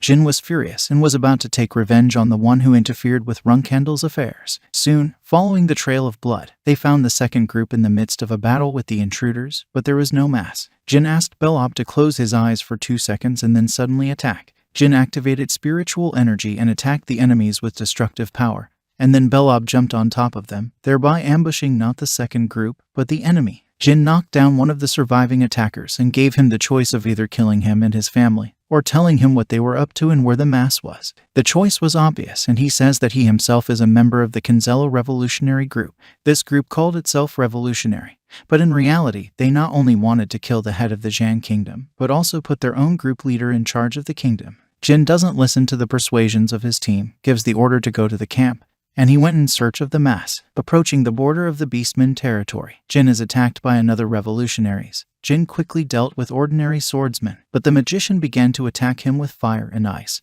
But everything was even because Jin was immune to fire and protection against magic below the 5th rank. Near the place where he was attacked, he found traces of people and carts. He realized that he was somewhere near the camp, and in order to confuse the revolutionaries, He set fire to the forest. While already in the camp, Jin chooses the following options. The leader quietly kills him and takes the keys to the building where he initially failed to get in. Once inside, he notices the basement door, and when he opens it, he finds an exhausted mass. He helps her out of the basement and then out of the building. The street was quiet. All the revolutionaries stopped shouting. Only the sounds of fire remained, and Jin immediately understands that the camp was attacked by the beastmen of the Battle Wolf tribe. A quasi-truca warrior from the White Wolf tribe appeared in front of Jin. As soon as Jin introduced himself and gave his last name, the wolf was filled with rage and hatred towards him. 1,000 years ago, the first head of the Runkendel family defeated the great white wolf Javier in battle. The entire tribe considered him their god, and his death led to endless hatred for the Runkendel clan. Quasito, filled with hatred, gave Jin the choice of falling in battle or running away, an obvious choice for Jin, and the fight began. Jin repelled all the attacks of the Quasito, not daring to attack himself, because breaking through the wolf's skin is not so easy. He had little choice for survival. A few days ago, before the task, Jin had to choose a sword for himself to go to the advanced group, and Luna asked him to trust her in her choice. The next day, she presented him with her first two-handed sword, which was clearly suitable for her, but not for Jin. Although Luna was upset, she had a second version of the sword for Jin and gave him the Bradamante. This sword is very similar to the Barasada that Jin chose in the selection ritual, and if this sword was chosen for himself by Jin, then with 100% probability it would cause quarrels and resentment among the sisters and brothers. But in Jin's case, Luna had presented the sword to him herself, which meant that there should be no objections from now on. After meeting Murakin in his room, he explained to Jin that this sword is intended for people who possess spiritual power, and the sword can be awakened, but with the third rank of controlling Jin's spiritual energy. This is forbidden to him, because it can lead to the fact that he will die in the flow of spiritual power, because he will not be able to get out of it. Some time after talking to Murakin, he found Jin who was trying to awaken the sword. Murakin was furious at Jin's impudence and again explained to Jin in more detail why he should not do it at a small rank, just like last time. That was why Jin couldn't use the sword to its full potential yet. In the fight with Quasito, Jin began to sort out the options for repelling him. He could not use magic, because then the knights of the Runkendel clan would come here and find the remnants of magic matter, which means that they would reveal the fact that he had violated the ban on magic possession. He could have broken the pendant given to him by Luna, but he felt that the enemy was too weak to spend such an important item on it. Then Jin only has one option left to attack. Using spiritual energy, Jin's sword turned black and Quasito was shrouded in darkness. He didn't even notice how Jin cut his chest. Thus he was defeated, the wolf's life ended, but Jin didn't. Next, he had to deal with the terrible pain that was bursting inside him at the moment of awakening the sword. Murakin came to him in hallucinations and told him to wake up so as not to die in this hole from the flow of spiritual energy. Jin tries a mana burst, but it doesn't work, then tries again and then again. For the fourth time, Jin manages to get out of the stream and remains alive and unharmed. Jin gets up to pick up the mask to take to the camp and hears a sound. He spots the survivor, a kid with blonde hair. It turned out that the revolutionaries who equipped this camp took the heir of the kingdom of Jan hostage, which means that they completed the purpose of their task, found Simber Bill, and you can return. Jin asked how Kinzello managed to kidnap him, and then Simber told the whole story. 2 years ago, Simber's beloved died and he grieved for a long time about this. Recently, she appeared in front of him and offered to follow him, which he assumed was true. She didn't actually die, because she was exactly the same as when she was alive. And then he was captured by the Kinzellos, and his beloved was gone. Jin immediately realized that Simber had been kidnapped for money, and that his lover was actually Bubar, but he had no idea how and why Bubar had started working with Kinzel, and where he could benefit from it. Jin decides to personally meet with Bubar in the capital of the Kurano Duchy, in the workshop that he manages while Jin is a cadet, because the cadet is less suspicious than a high-ranking knight. Jin returned home to be greeted by Nanny Gilly and a visibly displeased Murakin. In an attempt to pet Murakin, he bit Jin and Jin threw him against the wall. Murakin was reincarnated as a human, and there was an argument between them that Jin should have used the pendant instead of awakening the sword, but Jin thought otherwise. Murakin found out about this due to Jin's abrupt transition from the third rank of spiritual energy mastery to the fourth. Jin said that he didn't want to experience this pain again, so he wouldn't do it again. Meanwhile, Jin's other two sisters were discussing the news that Jin had defeated the White Wolf. And Runkendel, the 9th captain of the Runkendel family, and my Runkendel, the 8th captain of the Runkendel family, had no idea how a third-rank cadet had defeated a White Wolf pack member of about the 6th rank. But most of all, they did not understand why their parents so easily believed in this story, because it is almost impossible and sounds like fiction. They suggest that it might not have been a wolf at all, but a man in a wolf's skin, or a very weak wolf not from the White Wolf tribe at all. next to the sisters. The conversation was listened to by the brothers, who at first hid their fear of Jin, but still confessed that they were afraid of him after Anne threatened to cut off their tongues for lying. Then the sisters decide to put cadets from the advanced group to protect them. The advanced group consists of knights from the 3rd rank to the 5th rank. There can be both young cadets and those who have not been able to move to the next group for decades. In such places, cruelty reigns and you need a company with which you will protect each other. When Anne singled out a few knights who haven't been able to move to the next group for a long time and made them their slaves. They gave one slave to the Tong brothers to defeat Jin, but if they don't succeed, then let them wait for the consequences. On one of the days before training, Jin was called by his mother, who had previously suggested through people that he move from his usual room to another where the future heirs of the family who will become the next head of the family usually live. Jin refused his mother's offer, and she decided to ask him personally why he refused. She started by complimenting him on his excellent performance in completing the task and his skill, but then moved on to the main question for her about the room. Jin explained his refusal by saying that the room is too big for him alone and the refusal of the room is his final one, the solution. Rose lets Jin go to practice and falls into thoughts because she can't fully understand whether greed is present in Jin at all or whether it overwhelms him to such an extent that it is not visible. The real reason why Jin gave up the room is that if he moves into the room of the eldest family, then he will be hit with a huge amount of negativity from his siblings. As it turned out, it wasn't kindness and confidence in his son on the part of his mother, but a test that Jin successfully passed by refusing the room. Jin already knows in advance from Sister Luna that they will try to rein him in and take control, so to avoid this in the advanced group, he wants to take control of everyone first. Before going to the General Assembly of Cadets, Jin gave a brief briefing to those who joined him in the advanced group with the successful completion of the task. Jin warned about the groups that are in the advanced group and asked not to pay attention to the antics, bullying and dirty tricks from these groups and promised to take care of it himself. Jin will take revenge on himself for disrespecting his people in the advanced group. He spoke about precautions such as, do not go in groups of less than 3 people even outside of training time, because at any time they can attack and they will have to fight back. And if they are caught one by one, I can beat them to a pulp. And the elders are not up to children's fights, so no one but their accomplices, it won't help. Opening of the new year of training. All cadets of the advanced group are gathered. He announced that 27 students had left the walls of Runkandle Manor, but 10 new recruits had joined. Jed asked the seniors to teach an advanced group of junior recruits the rules. Any quarrels among the trainees are not his concern until it comes to murder. Only the training of swordsmanship skills and their subsequent assessment concerns him. Jed made it clear with all his words that being in an advanced school was not a bad idea. A group can have violence in it that it doesn't care. And after his speech, Jed asked to remind students of the main rule of an advanced group. Everyone started shouting, Runkandle doesn't need weaklings. This may have raised the morale of the students already there, but it might have scared off the newcomers, because they were seen as potential weak opponents. Jin spots Tong's brothers among the crowd, and next to them is a cadet who clearly hasn't been able to advance to the next rank for a long time. Jin immediately realized that it was clearly the sisters who were trying to find the brothers someone who could help them get rid of Jin. Jin wonders why all these words were said, presumably to break the confidence of the newcomers. And then Jin stands up in front of the crowd, and specifically in front of the Tone brothers and their accomplice. With a completely cool look, Jin pulls out his sword and cuts off the right arm of the cadet standing next to him with a quick movement of his hand.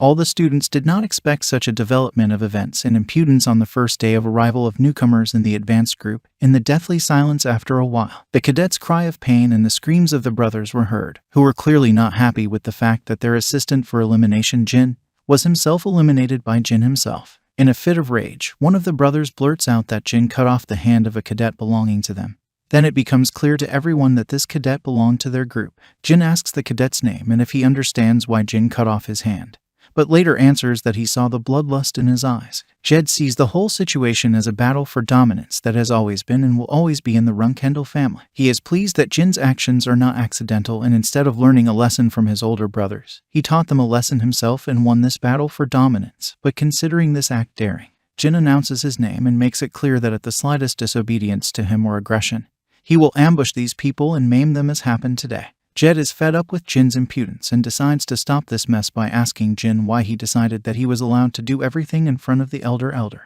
Jin replied with absolute boldness and confidence in his words that he had shown his strength not only to the Tong brothers, but also to the elder. Jed becomes enraged, not understanding what this kid who has just reached the 3rd rank is saying, and forces Jin to explain himself for his words and promises that depending on the answer, he will decide to chop off Jin's head or not.